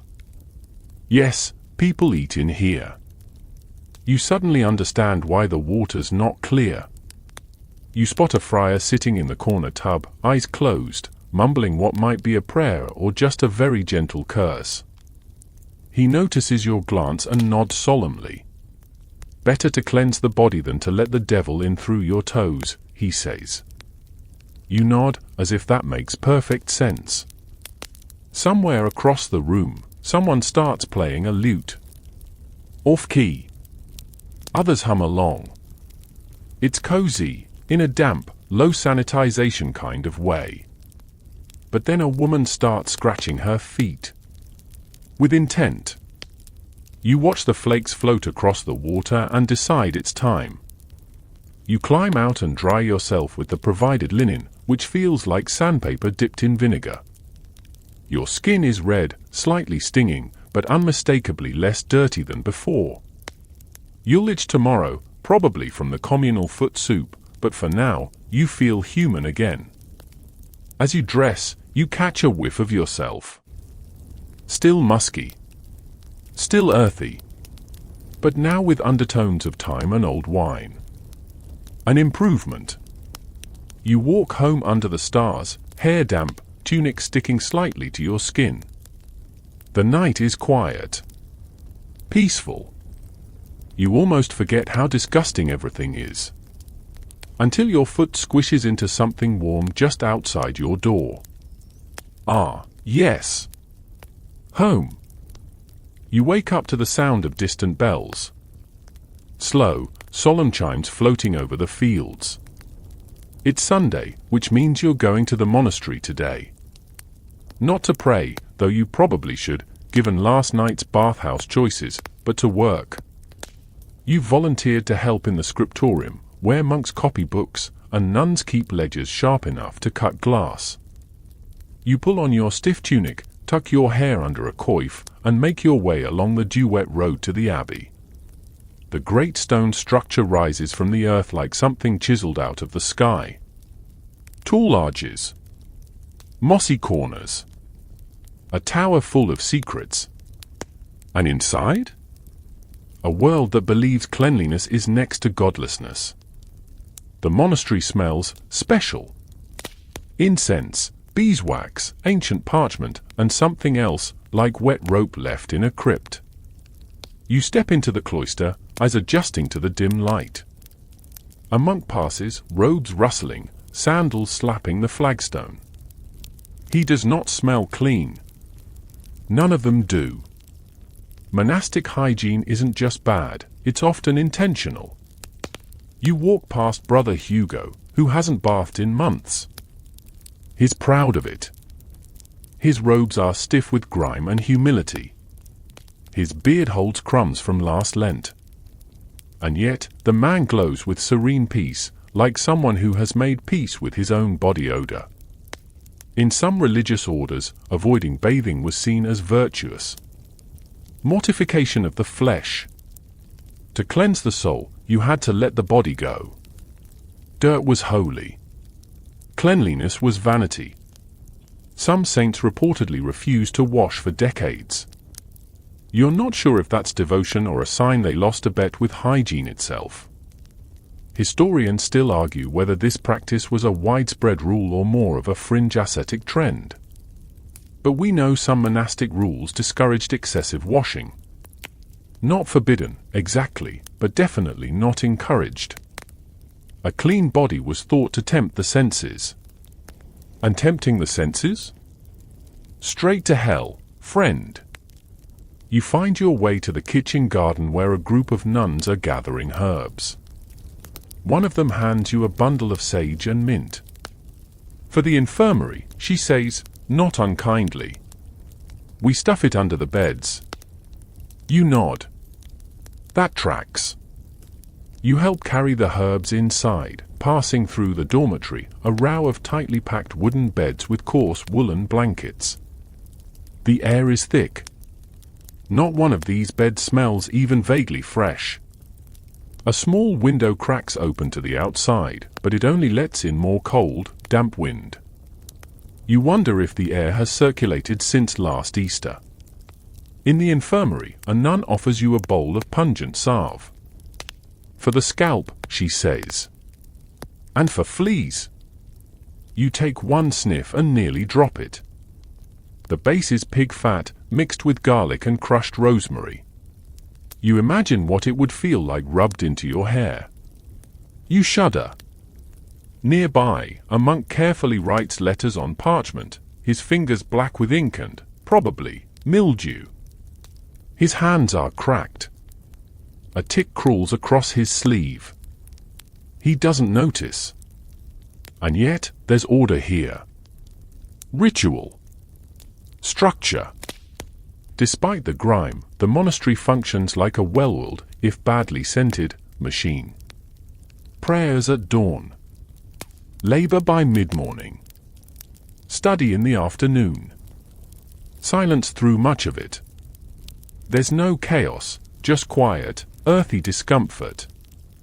You help serve the midday meal, lentils, barley bread, and dried fish. No one speaks. The chewing sounds are deafening. One monk coughs into his sleeve and wipes it on his robe. Another blows his nose directly into the hem of his cowl. No one reacts. You begin to itch again. Is it your imagination? Is the linen inside your tunic trying to revolt? You shift on your bench, trying not to scratch in front of the abbot. After lunch, you clean up. With no soap. Just a rag dipped in tepid water. You're told to wipe down the wooden spoons and bowls. A final rinse in a pail of slightly greasy water, and they're ready for the next meal. Your hands still smell faintly of fish and celery root. That's the new you now. Fringe detail? Some monks believed bathing more than once a year was an indulgence. Others made exceptions only for specific feast days, or when lice populations grew too large to ignore. There are records of monastic groups having scheduled lice combing nights. Communal. Meditative. You try not to picture it. By evening, the monastery bell tolls again. You light candles in the chapel and sit through Vespers, the last service of the day. The room is dim, filled with a low murmur of chant. Smoke coils from the incense burner, mixing with the scent of old wool and feet. You close your eyes. Despite everything, there's something soothing about it. The rhythm. The tradition. The way nobody here pretends they're clean. There's honesty in it. As you leave, a nun hands you a bundle of herbs. Hang this above your bed, she says. It'll help with the dreams. You nod. You don't ask questions. You walk home under the stars, the bundle clutched in one hand, the scent of the monastery still clinging to your skin. It's not pleasant. But it's familiar. And weirdly comforting. Because sometimes, even stink can feel like sanctuary. You're elbow deep in soil today. The sun is high, your back aches from bending over, and the hem of your tunic has officially merged with the earth. But you don't care. Because as you squat beside a cabbage patch, sweating and swatting away gnats, you're beginning to suspect something almost scandalous. The peasants might be the cleanest people around. No castles, no stone guardrobes, no bathhouses with floating mystery scum. Just a hole behind the house, a river nearby, and the raw logic of survival. If you stink too much out here, you attract bugs, infections, and maybe even curses. So you stay on it. Not clean, exactly. But passable. You shift position in the dirt and glance over at Marta, who's beating laundry against a rock with the ferocity of someone who's been wronged by a bedsheet. Her sleeves are rolled up, her arms tan from work. She's humming, and her apron smells faintly of fresh mint, not fermented cabbage. How often do you wash? You ask. She raises an eyebrow. Clothes or myself? Either. She grins. Whenever the weather's good and no one's stolen the soap. Fair enough. She uses something called soft soap, a gloopy, greyish substance made from ashes and leftover animal fat. It smells smoky and odd but gets the job done. Sometimes.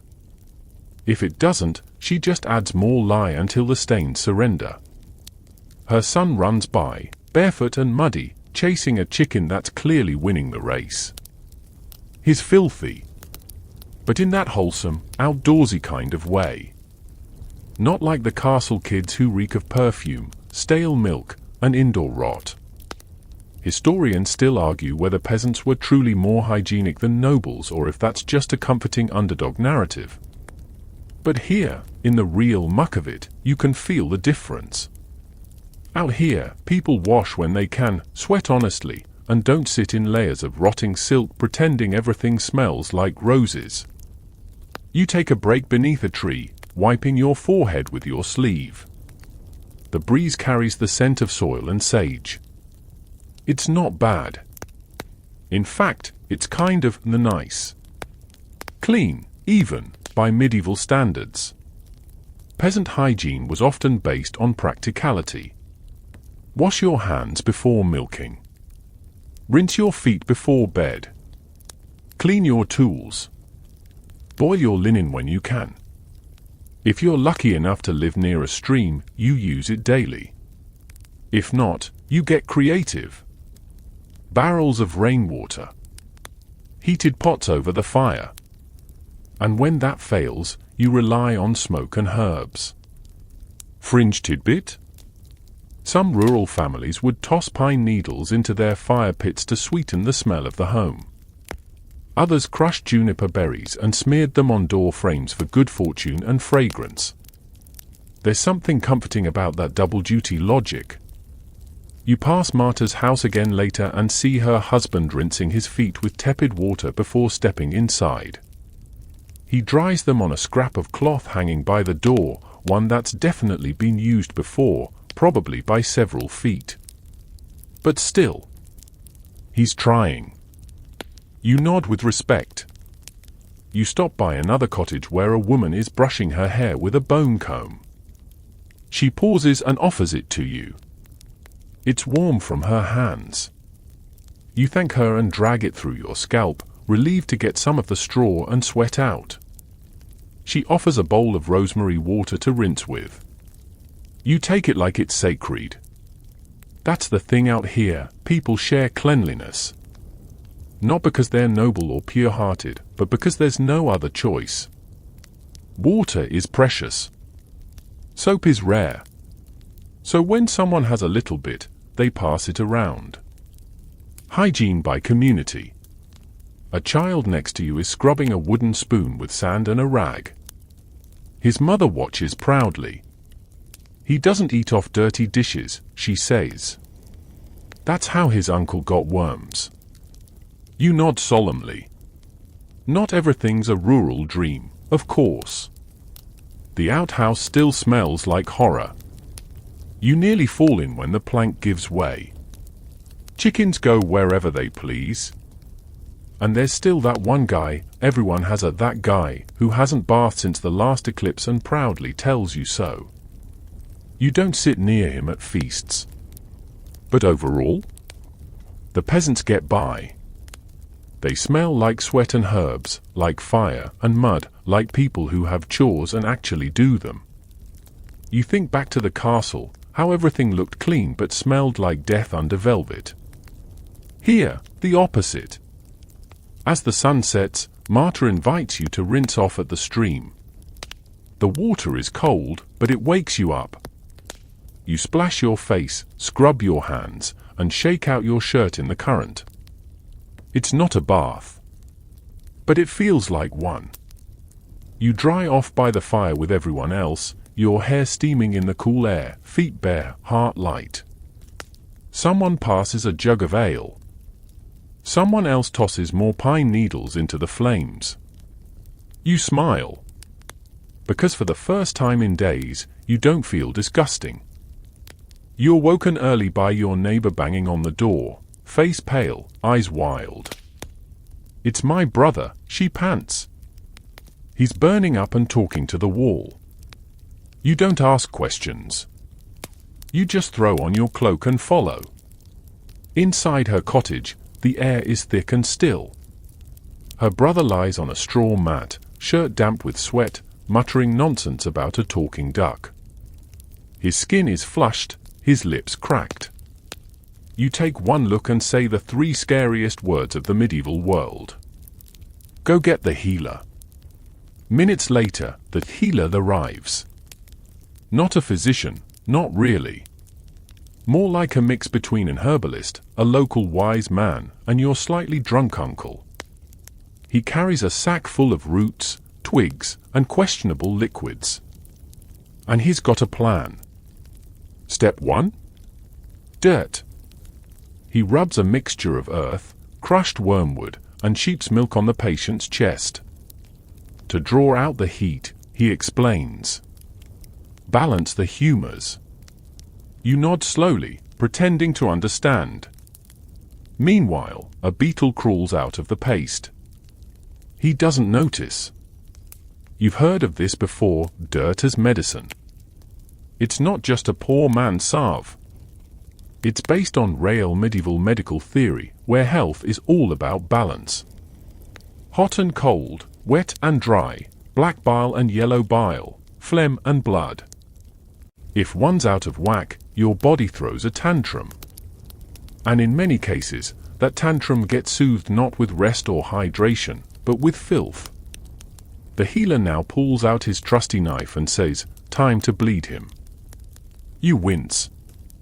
The patient doesn't. He's already halfway to another realm. The healer makes a small cut on his arm and holds a clay bowl underneath to collect the blood. This, apparently, releases the bad humors. You hold the bowl. You try not to look.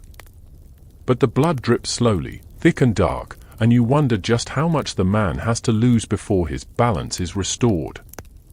Historians still argue whether bloodletting actually helped anyone or if people just got lucky surviving it.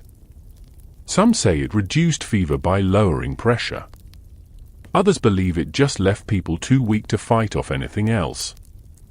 Either way, it was the medieval go-to. Next, the healer unwraps a small cloth pouch containing leeches. He plucks one out with his fingers and plops it onto the man's wrist. It wriggles a bit, then latches on with a sickening squelch. The healer smiles. See? They know where to bite. You try not to vomit. Leeches were widely used to draw blood gently. You'd find them in marshes, lakes, or purchased from traders. Some monks even kept leech gardens. Imagine walking through a patch of wet grass, hoping to harvest hungry worms for your patient's fever.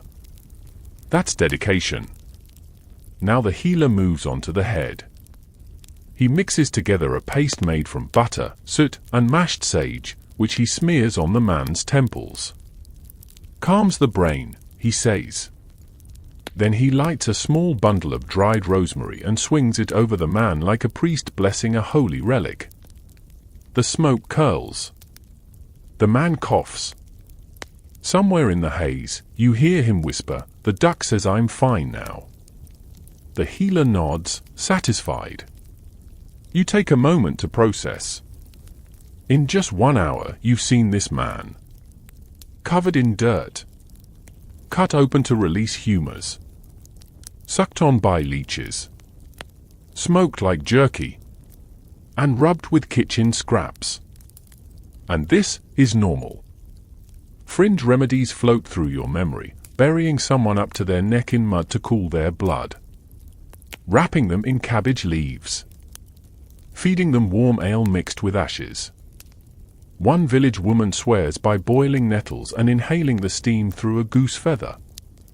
Her husband hasn't had a clear thought since. You watch as the healer packs up. He'll be better by sundown, he says, stepping over the chamber pot and out the door. You both know that's optimistic. But there's no hospital to take him to. No pills. No tests. Just hope, herbs, and dirt. You help the sister clean up, wiping soot off the walls and pouring the blood outside, far from the well. You light a candle and place it near the man's head. He's breathing easier now. Or at least quieter. Later, as you walk home, you can't stop thinking about how little of medicine involves actual cleaning. No hand washing. No sterilized tools. That blade used to bleed him? It's probably been in 6 other arms this week. No wonder people fear infection more than demons. And yet, somehow, people live. You remember a man who got kicked by a horse and survived on a regimen of moss poultices and boiled onions. Another who broke his leg and had it splintered with tree bark, then soaked in mud to strengthen the bone. They're both still walking. It's not science. It's survival. You get home and rinse your hands in a bowl of water gone tepid. It's not enough. The healer's leech bag smell still lingers on your fingers. You rub them with mint and ash. You tell yourself it helps. That night, you sit by the fire, thinking about the man on the mat, wondering if he's awake, if he'll ever speak clearly again. You think about the dirt on his chest, the blood in the bowl, the leech still pulsing in the healer's bag. And you realize that in this world, health is just organized filth with good intentions. You're helping to butcher a goose when it happens. A slip of the knife. Just a shallow cut across your palm, nothing dramatic, but it bleeds quickly, bright and hot, like your hand suddenly remembered it has somewhere to be. You mutter something mildly unholy and press a scrap of cloth against it. The blood soaks through almost instantly. You look around, half hoping someone nearby has the medieval equivalent of a first aid kit. They don't. But old Hilda, who's been alive longer than the village bell tower, spots you from her stool by the fire and waves you over. Sit, sit, she says, not unkindly. Let's keep you from leaking too much. You sit. She pulls out her little leather pouch of home remedies, things that smell like earth, vinegar, and possibly expired animals, and begins to work. First up, butter. Yes, butter. Not fresh-churned creaminess, mind you. This stuff has clearly seen seasons pass. It's yellowish, waxy, and smells faintly of something buried. She mixes it with ground sage and a dash of old wine before slathering it directly onto your open cut. There, she says, tying a linen strip around your hand. Let the saints do the rest. You blink. Butter as antiseptic. It sounds like a joke, but it's not. In fact, it's part of a long tradition of folk medicine. Animal fats, lard, goose grease, suet, and yes, butter, were often used as bases for healing balms. Add in herbs like sage, thyme, or marigold, and you've got the medieval version of a pharmacy. Historians still argue whether these treatments were actually effective or if people just liked the idea of smearing edible things on their wounds. In some cases, the fats helped seal out dirt. In others, they sealed in infection. Coin toss, really? Hilda reaches for a second mix. This one includes honey, a favorite among the more well-read healers. Raw honey, thick and sticky, could prevent infection thanks to its natural antibacterial properties. She uses just a dab, as honey is valuable and currently doubling as both medicine and dessert.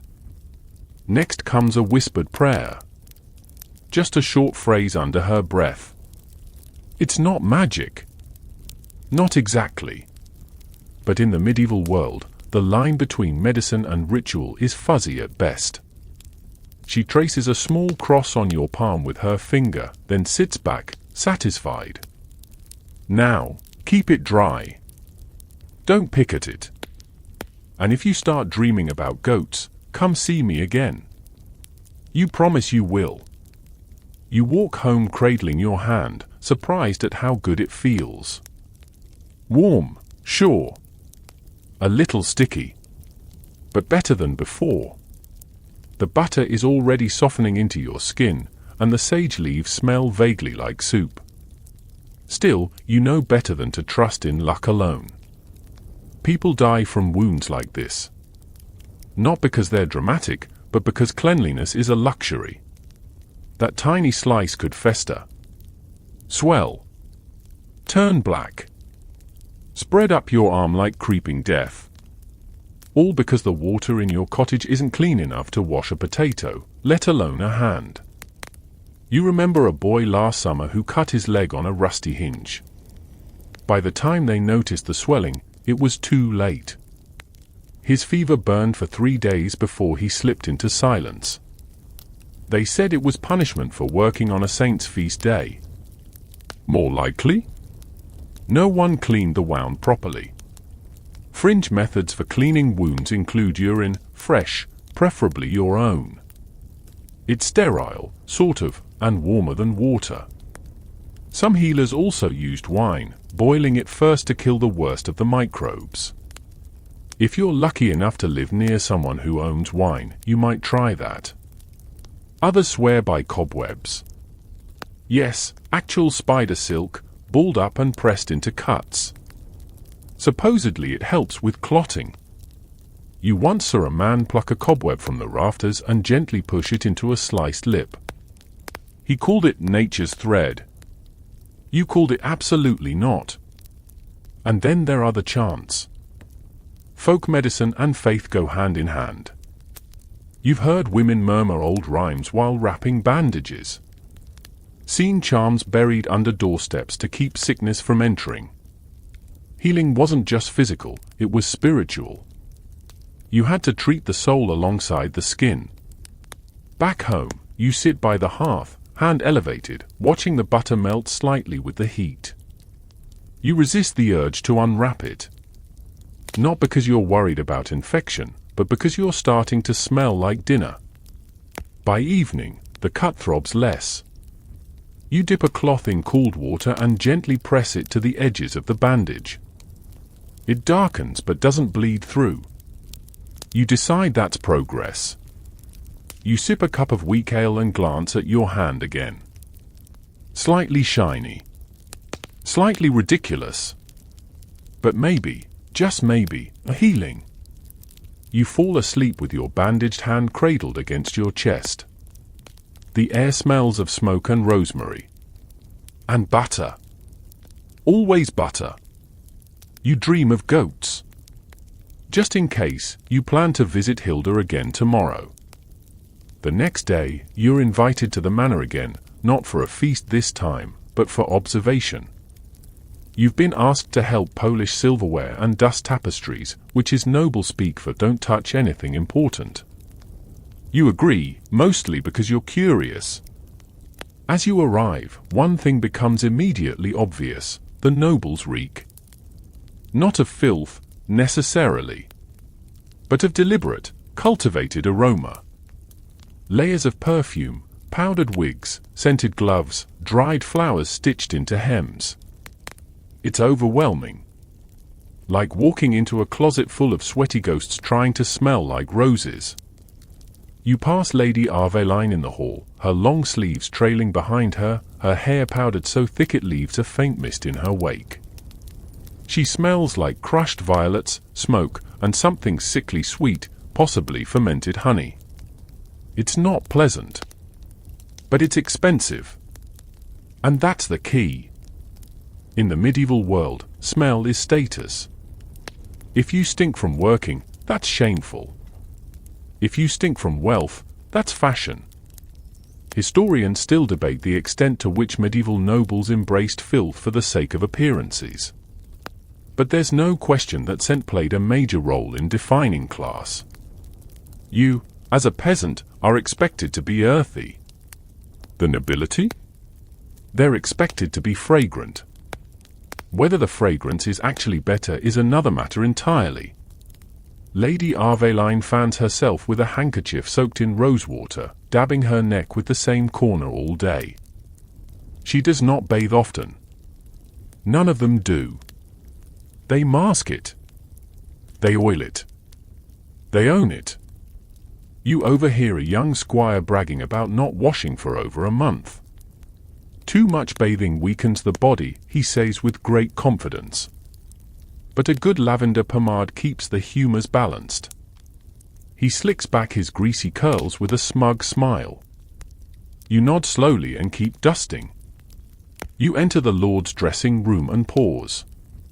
His cloak hangs on the wall, encrusted with embroidery, lined with fur, and stiff with something you don't want to think about. Beneath it, his boots. Still damp. Still alive, if the smell is any indication. On his vanity sits a box of dried orange peels, cloves, and cinnamon bark. Pomanders again. He wears them on a chain like a holy relic. The smell is sharp and spicy. Better than feet, anyway. Fringe habit? Some noble stuffed herbs in their armpit pouches, tiny cloth bags sewn directly into the underarms of their garments. Others rubbed alcohol-soaked sponges on their bodies, then powdered themselves with rice flour or chalk. The result? A pale, ghost-like film that crackles when they move. You'd call it eerie. They call it elegance. You're told to clean the drawing room next. The carpet squishes in one corner. You lift it to find the source, a chamber pot spill from earlier. No one cleaned it. Instead, they sprinkled lavender over the top. You quietly put the carpet back down and decide that's above your pay grade. During a break, you sit in the garden, near a small fountain filled with rose petals and bees. A pair of noble women pass by, gossiping in delicate tones.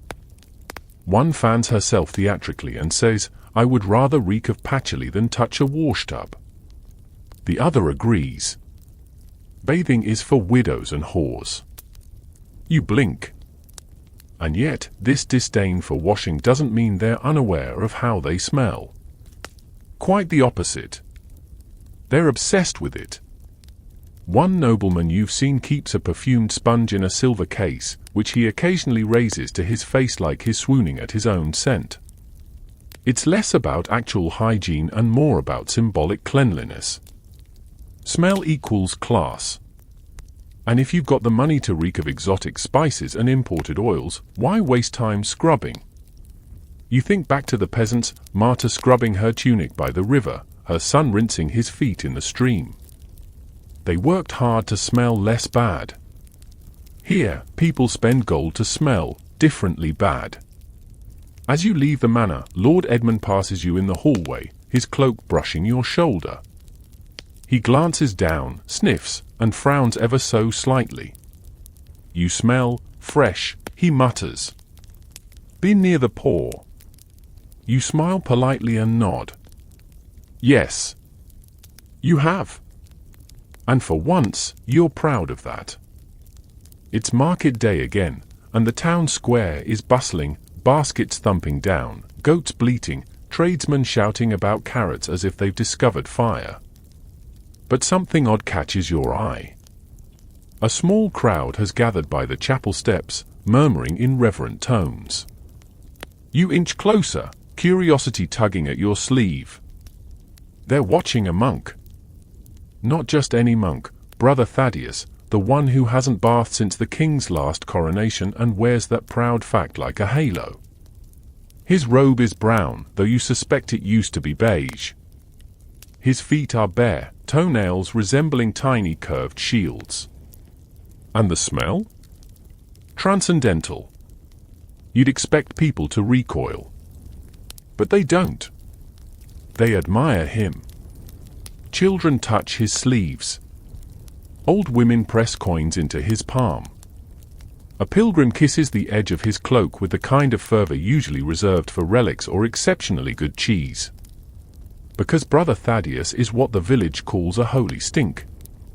In the medieval mindset, extreme asceticism, especially avoiding bodily pleasures like bathing, was a spiritual flex. Dirt wasn't just tolerated. It was celebrated. The smell of unwashed flesh was a badge of suffering, devotion, and closeness to God. If you stank for heaven, you were probably on the right track. You stand there blinking as he recites a psalm, pausing occasionally to scratch. Someone hands him a cabbage. He nods solemnly, as if it's the most holy of offerings. Historians still argue whether this holy filth ideal was widespread or just romanticized in saints' biographies. But records show that many religious figures boasted about never bathing, sleeping on bare stone, and letting vermin nest in their habits. Saint Agnes reportedly wore the same robe for 30 years. Others were buried in theirs. Fringe belief? Some monks thought that bathing disturbed the soul, especially if warm water lulled the body into sinful thoughts. One famous mystic claimed that avoiding bathing helped keep his mind pure. He also once baptized a squirrel, so, grain of salt. You remember the nuns from the monastery, how their cleanliness threshold was somewhere between acceptable and utter penance. But Brother Thaddeus? He has pushed well past both and now floats in a realm beyond soap. He smiles at you as he passes, and you almost cough from the waft of sanctified odor. You nod politely, resisting the urge to hold your breath. Someone nearby whispers he hasn't combed his hair since the famine. Another murmurs he's been blessed with lice. You're not sure if they mean that literally, but judging by the way his hood moves occasionally, it's entirely possible. You follow the crowd as he walks toward the church garden, where a few sick townsfolk wait on mats. He lays hands on them, murmuring prayers, not even flinching at their coughs or boils. The people seem comforted, even joyful. They believe his unwashed touch is a channel of grace. And here's the thing, he might be the dirtiest person in town, but he's also the most beloved. People believe his suffering purifies them. That his stink redeems. That his lice are holy burdens he carries for the world. You sit on a low wall, chewing a crust of bread, trying to understand it. You've been scrubbing, scraping, deodorizing with onions, bathing in sour wine. And here's a man who hasn't touched water in years, and he's a local legend. It makes you wonder about your own habits. About whether cleanliness is just a performance. A kind of vanity. A soft denial of the reality we all walk in. We're made of flesh, dirt, and a ticking clock. Brother Thaddeus sings softly as the sun dips low, his voice cracked but sweet. A fly buzzes around his head. He doesn't swat it. He lets it land on his brow like a tiny, winged benediction. You walk home in silence, the image of him lingering in your mind. Not because of the smell, but because of the peace he carried with him. That night, as you wash your feet in a bowl of cooled broth, don't ask, you glance at your robe. It's dusty. Mud-speckled. Worn at the cuffs. You smile. Maybe a little dirt is okay. Maybe a little stink is sacred. You wake up scratching your jaw. Not from lice this time, thankfully, but from something internal. A dull ache in your gums, just beneath the surface, as if your teeth are sending up a gentle flare. You yawn and feel it, something's off. Throbbing. Fuzzy. Foul. You spit into the basin and wince. Blood. Again. You've danced this dental waltz before, but today feels different. More urgent. So you do what any sensible medieval villager might do when faced with tooth pain. You gargle urine. It's not your first choice. Or your 10th. But somewhere between desperation and tradition, you find yourself with a warmish cup of yesterday's best, pinching your nose and hoping the stories are right. It's not even the weirdest thing people do for their teeth. Because in the medieval mind, tooth pain isn't just a nuisance, it's a battlefield for unseen forces. The most popular enemy? The legendary tooth worm. Yes. Worms. Tiny, invisible creatures believed to wriggle into your gums and bore holes through your teeth. People swore they could hear them munching at night. Whispered tales told of pulling out a tooth and spotting the squirming culprit inside, waving like it owned the place. Historians still argue whether the tooth worm theory was widespread folklore or a mistranslation of ancient texts. But it stuck around for centuries, influencing how people treated oral health, or didn't. So what do you do about worms? Burn them out. You remember a remedy involving a red-hot iron, held near the face until the tooth is steamed. Another one calls for filling a small dish with crushed henbane seeds, lighting them on fire, and letting the smoke swirl into your open mouth while chanting. And if that doesn't work, pray to Saint Apollonia, patron saint of toothaches, who once had all her teeth pulled out with pincers. She gets it. You head down to the healer's hut, hoping for something less fiery. He eyes your swollen cheek, nods solemnly, and digs through a wooden box of mysterious powders. He offers you a mix of salt, ash, and soot to rub on your gums. You try it. It tastes like burnt disappointment. He also suggests chewing parsley root soaked in vinegar, or holding a clove of garlic between your molars until the pain subsides. It doesn't. But it distracts you, which is almost the same. Fringe tip? Some people tried sticking a small candle in the painful tooth and lighting it, believing the heat would draw the worm out. One man swore it worked, until the wax dripped down and fused his molars shut. He had to drink broth for a week. If you were rich, and feeling especially experimental, you might try powdered coral, crushed pearls, or even gold leaf as a tooth-packing agent.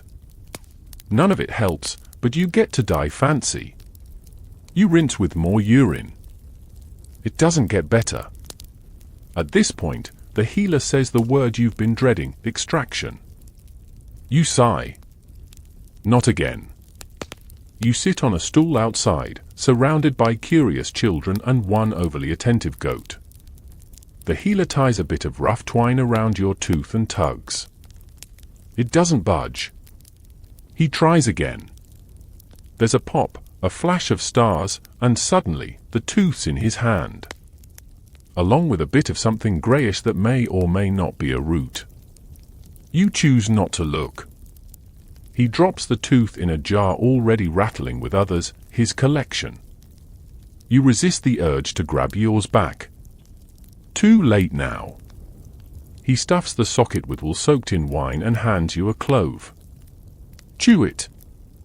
If you see the worm, spit it out. You nod. Because what else do you say? You walk home with a limp in your jaw and a mouth that tastes like socks.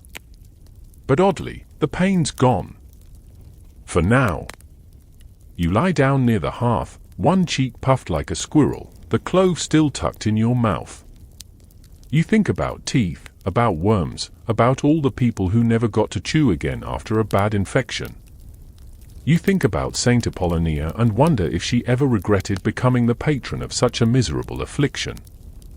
And then you doze off, dreaming of worms with tiny helmets and swords, being chased from your gums by a waterfall of vinegar and fire. Your mouth still aches. But at least you're worm-free. Probably. It's laundry day. You don't need a calendar to know, it's written all over the village. Garments flapping from lines strung between trees, children with their sleeves rolled up, women hauling baskets and shouting over the roar of the river like generals commanding sudsy troops. And you, sleeves already wet, balancing a heap of your own linen regrets. Today's mission, wash your clothes the only way you know how. You trudge down to the riverbank, where the stones are slick with moss and the water runs icy even in summer. Marta's already there, beating her husband's tunic against a flat rock like she's exorcising demons from it. Honestly, she might be. You find a spot, dip your bundle, and brace yourself. The chill bites your fingers immediately. You hold your breath, pull out a handful of tunic, and start scrubbing with sand and soap root. The soap froths lightly, earthy and sharp, but it'll never match the comfort of that fictional lavender-fresh smell you once dreamed about. Laundry in the medieval world is an event. Not a chore. Not a quiet moment in a tiled room with gentle hums and drier sheets. No, this is a muddy, back-breaking, river-splashing war against dirt, stains, and the passage of time. Historians still argue how often people actually washed their clothes. Some records suggest weekly, others say only for special occasions. But out here, necessity makes the schedule. If it smells too strong, stiffens from wear, or crawls on its own, it's time to dunk it in the river and hope for redemption. You lather your tunic with ash and soapwort, rubbing the fabric between your knuckles until your hands are raw. A fish bumps your ankle. You flinch and nearly drop the whole lot into the current. Marta chuckles. If it floats away, that's God saying it wasn't worth saving. Fair enough. Across the bank, a group of girls are laughing while chasing each other with dripping linens. One swings a shirt like a sling, splattering someone's face. There's joy here, under the grime. Rhythm, even. People slap fabric in time, share stories, pass around bread crusts while scrubbing away months of living. Fringe tip of the day? Some families add urine to their wash water. Not to be gross, well, maybe a little, but because the ammonia acts as a natural bleach. A little stale pea, a little sun, and voila, your once brown shift is slightly less brown. You try it once. Then there's the beating.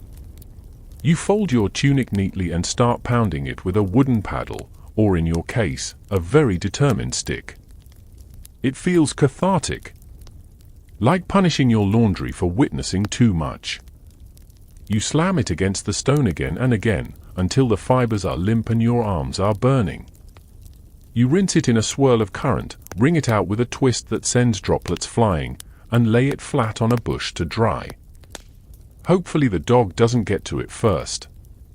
Meanwhile, your underthings are still soaking in a pot of warm water further upstream. Some people boil theirs in lye water or sage tea. You went with mint this time, hoping for a miracle. They still look like they've fought battles, but they smell less like defeat. You take a break, letting your fingers thaw near a sun-warmed rock. Marta hands you a hunk of cheese and a wink. Clean clothes, clean conscience, she says. You nod, even though your conscience is still drying with your socks.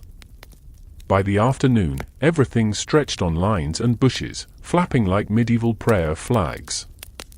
The air smells sharp, wet fabric, herbs, and a faint trace of smoke from someone's laundry fire. Yes. Laundry fire. Some folks get tired of scrubbing and just toss their worst clothes into the hearth. Symbolic cleansing, they call it. One man did it after his wife left him, claiming he needed a fresh start. He still wears her cloak, though. Just inside out. Back at home, you redress in damp linen that makes you shiver. But it's clean. Well, cleaner. You move differently now, standing straighter, sleeves swishing with that soft washed sound. You hang the rest by the fire, watching the steam rise. The room smells better than it has in weeks. For a brief moment, you feel victorious. You battled the dirt, braved the river, conquered the wool. And you only fell in once. You've barely finished drying your tunic before someone bursts through the cottage door shouting, "They're here!" You know immediately what that means. The plague wagons. You run outside, joining the trickle of villagers following the noise. Down the hill, near the chapel, a rickety cart creaks its way along the road, pulled by a grey mare and accompanied by two robed men wearing masks with long, curved beaks. Not birds. Plague doctors. Their outfits are equal parts medical theory and theatrical nightmare. The masks are stuffed with herbs, lavender, clove, mint, even dried orange peels, anything to filter out the bad air that everyone believes carries disease. The smell around them is overpowering, like someone burned a spice rack and called it medicine. One of the villagers spits on the ground and mutters, "Too late now." Because by the time the plague doctors arrive, the damage is already done. You edge closer, cautious but curious. One of the beaked figures hops down and moves toward the nearest home, the one with a pale blue cloth tied to the door, a quiet sign of sickness. A second cart follows behind, this one empty except for several large sacks and 2 long poles. You don't want to know what the poles are for. But you do. Inside, someone coughs.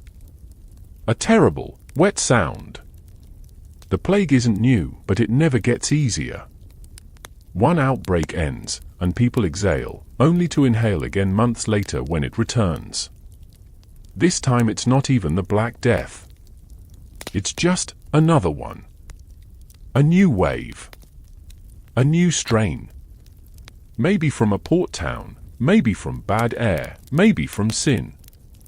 The explanations change, but the fear stays the same. Historians still argue about the exact routes of plague transmission: fleas, rats, bad air, contaminated cloth, but in this moment, standing by the village square with a scarf tied over your nose, none of that matters. You're just trying not to breathe too deeply. The beak doctors vanish inside. You hear quiet instructions, then the creak of floorboards, a moan, and finally the slosh of water being thrown into the street. You step back quickly as it splatters near your boots. It smells awful. Fringe cure of the day? Rubbing onions and crushed emeralds into the armpits. Or strapping a plucked pigeon to the foot of the sick person. When the pigeon dies, the illness is believed to transfer out of the body. The real horror? Sometimes the pigeon does die. Not because it cured anyone, just because it's a pigeon tied to a dying man. You remember the stories. Candles burning day and night. Bells tolling at midnight. Graves dug too shallow. Families locking their own doors from the inside and never opening them again. And then, the dirtiest part of all, the cleanup. The cloths come out. The lime powder. The vinegar. Anything to scrub away what's been touched. But no amount of scrubbing ever feels like enough. The dirt becomes psychological. You can't see it, but you feel it, crawling over your skin, sinking into your clothes, burrowing into your bed straw. Your neighbor throws her mattress onto the fire. You can't blame her. That afternoon, a friar walks the edge of the village, ringing a small bell and muttering a blessing. No one joins him. Not even the children. Everyone's too afraid to get close. That's the thing about sickness in the medieval world, it isn't just terrifying. It's isolating. When someone gets sick, they vanish. And the dirt they leave behind? It's more than physical. It's grief. It's memory. It's guilt. You pass a well and stop, unsure whether to drink. You've heard rumors about poisoned wells, about disease lurking in still water. Someone even suggested dumping blessed salt into it. Another argued for frog guts. You settle for a swig of wine instead. Safer.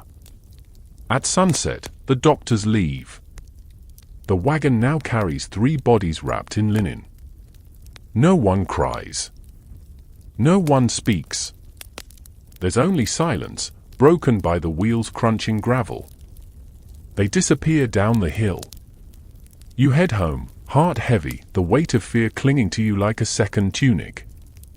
You scrub your hands with ashes and rainwater. It doesn't help. You change your shirt. You sweep the floor. You light every herb bundle you own.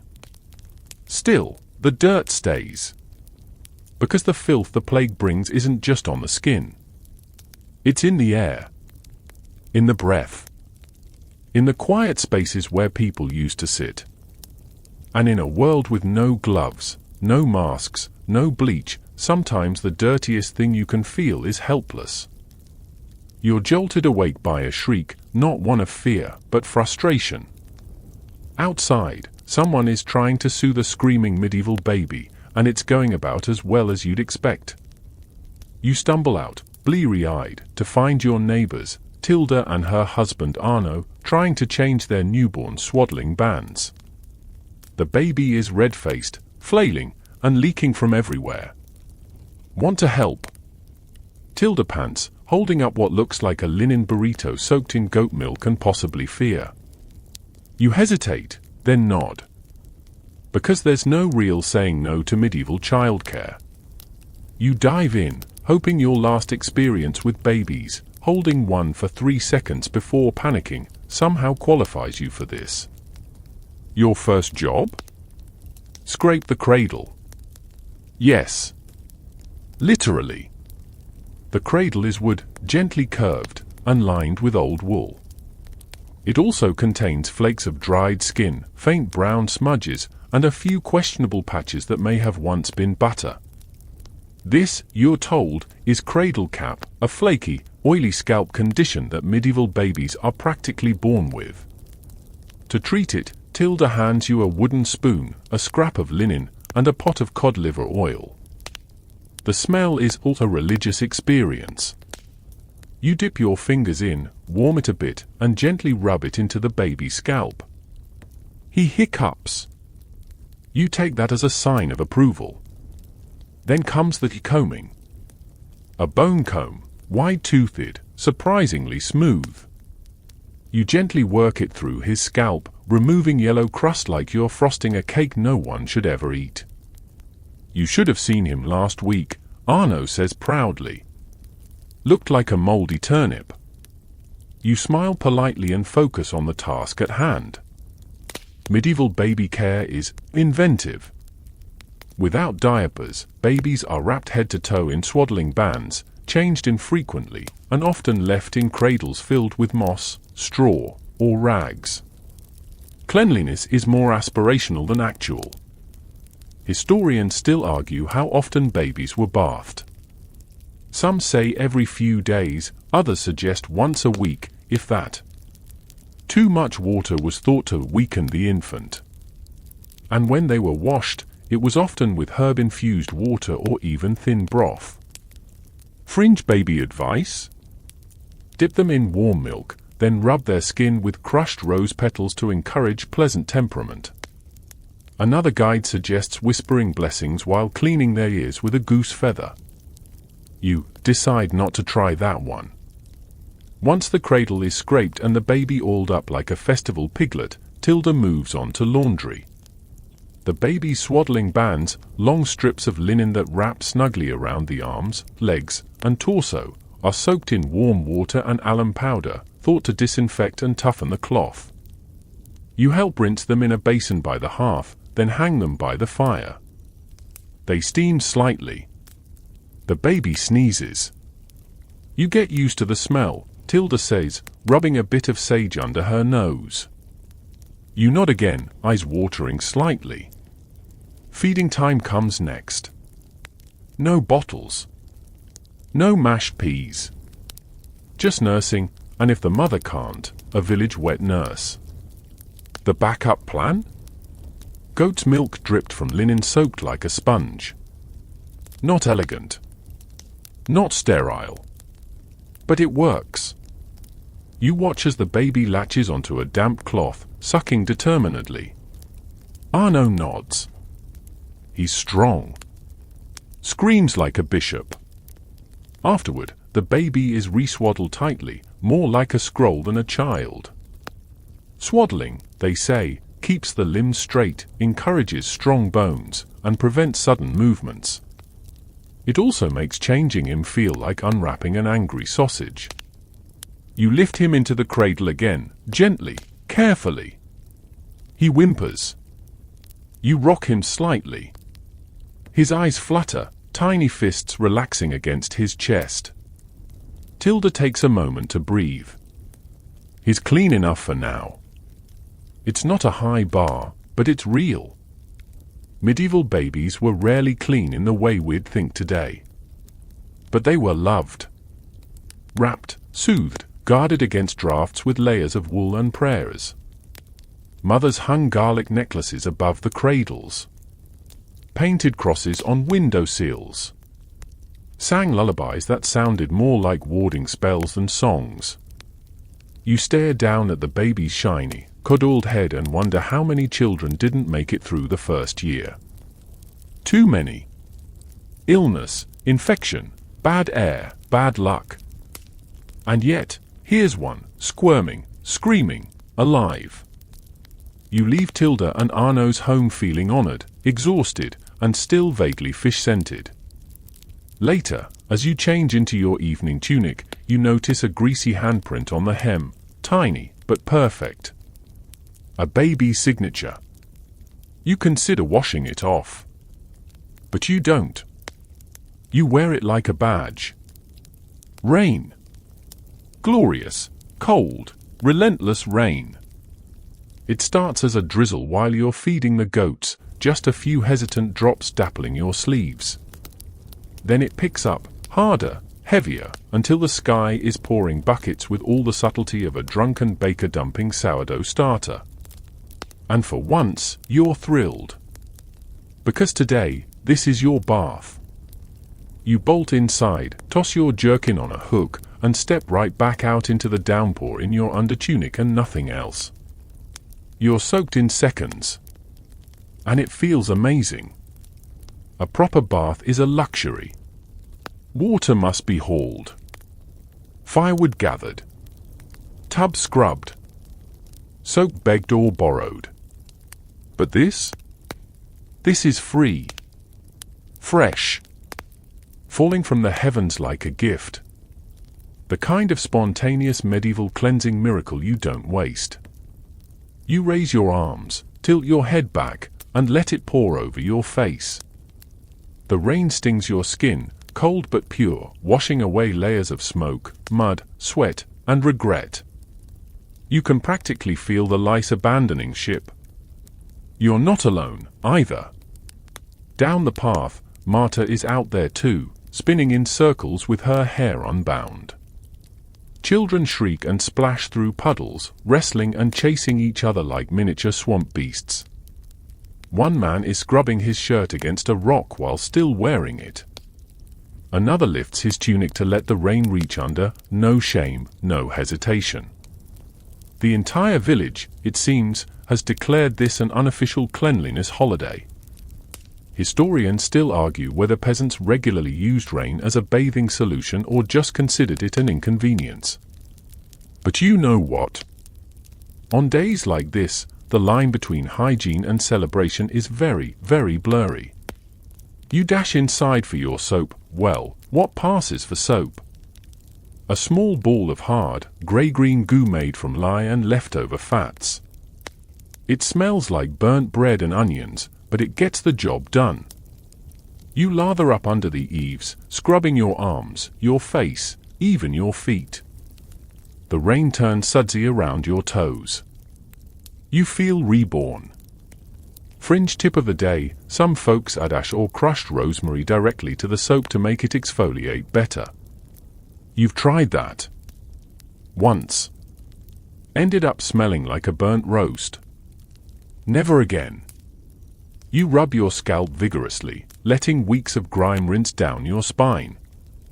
You think about all the times you didn't get to do this, weeks of dry weather when the only option was wiping down with a rag and whispering prayers to Saint Hygiene, who does not exist, but should.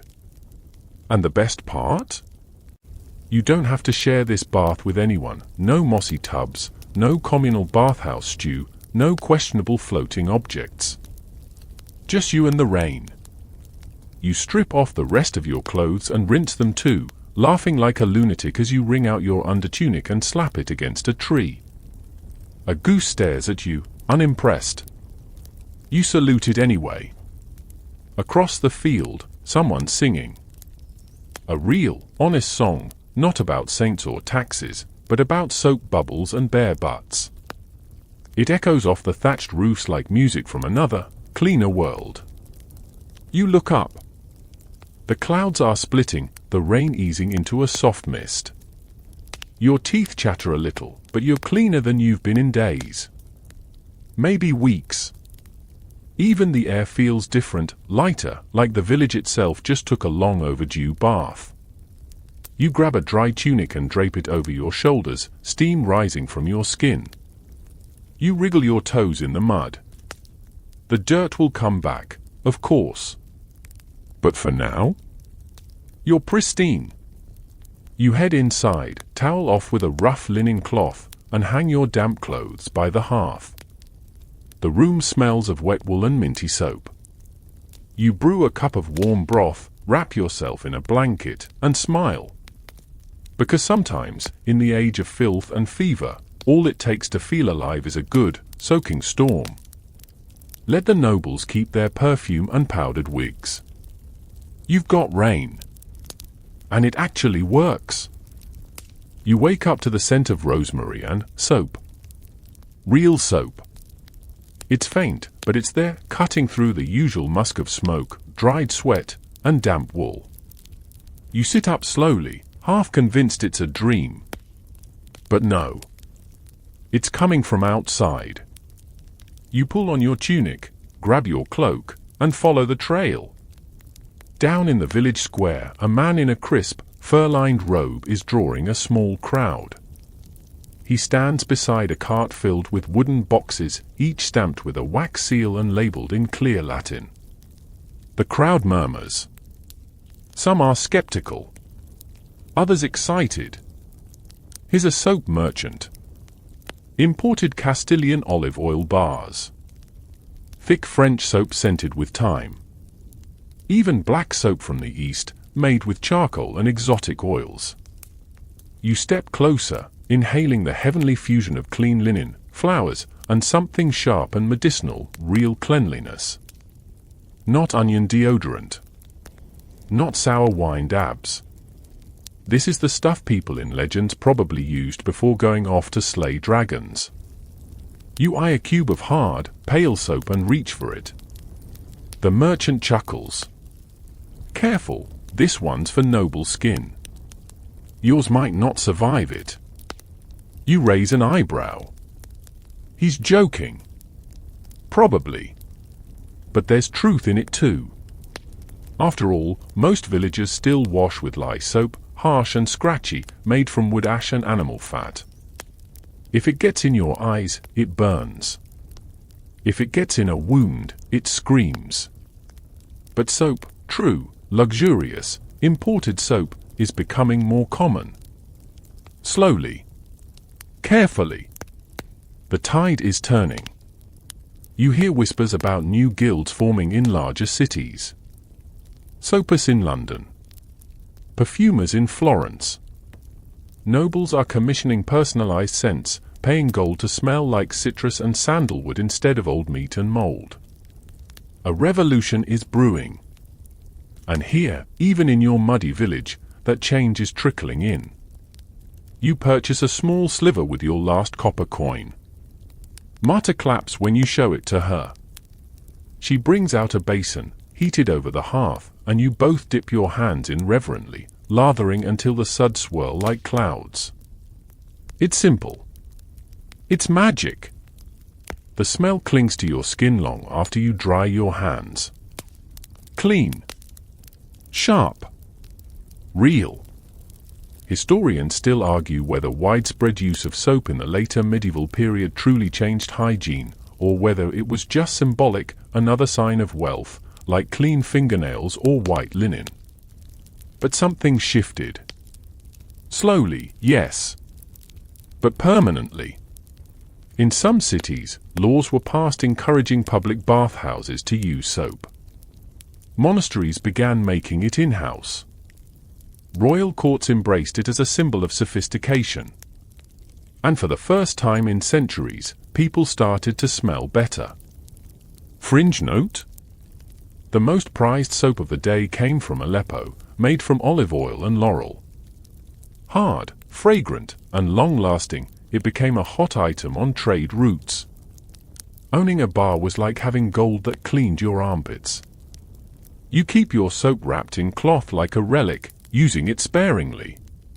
A few dabs to your face. Your hands. A quick rinse of your underclothes on a feast day. It's precious. And it changes how you feel. Lighter. More human. Less like a walking compost heap. That evening, you visit the local friar. He's heating water in a large iron tub, something he only does twice a year. He nods and lets you step in. It's still muddy, still smoky, but you bring out your soap and begin to lather. Slowly, deliberately. Other villagers watch from the doorway, curious. You can see it in their eyes, the longing, the disbelief, the hope. You hand Marta the sliver. She grins and steps forward. A chain reaction. By the end of the night, the whole square smells faintly of thyme and citrus. For the first time in memory, the village glows, not with candlelight, but with a soft sheen of being clean. You sit by the fire later, skin tingling from real scrubbing, wrapped in freshly laundered clothes, and think about how far you've come. From sponge baths in wine to mud-scraping misery, to this. You're still medieval. Still surrounded by dirt and superstition. But tonight, you feel new. And that's something. The fire crackles gently now, its light low and golden, shadows soft across the floor. You're wrapped in warmth, in quiet, in the scent of clean skin and smoldering rosemary. Outside, the wind hums through the trees, carrying the last whispers of the day far, far away. Your arms are heavy. Your breath deepens. Every muscle remembers what it is to rest. Because after all that filth, after the sour wines and cod oil, after the soot and screams and chamber pots and cradle cap, you've earned this calm. You've survived the stink. You've walked the mud, braved the lice, dodged the flying poop, and come out the other side with soap in your hand and dignity mostly intact. The world around you may still be rough, primitive, a bit crusty. But here, in this still, candlelit moment, you feel a strange kind of peace. Like the grime of history has washed off just enough to let you breathe easier. You think of Marta laughing in the rain, of Brother Thaddeus and his holy stink, of children swaddled and screaming, of nobles perfumed with desperation. You've lived through all of it, and now it drifts behind you, softened by sleep. Let the rain fall outside. Let the fire pop and hiss. Let the wind rustle the thatch and the mice settle in the corners. Tonight, the dirt is done. You're clean enough. You're safe. And you're home. So close your eyes. Let the warmth soak into your bones. Let the darkness hold you gently. And if you dream, may it be of fresh linen, silent fields, and a bar of thyme soap waiting beside a sun-warmed stream. You've earned it.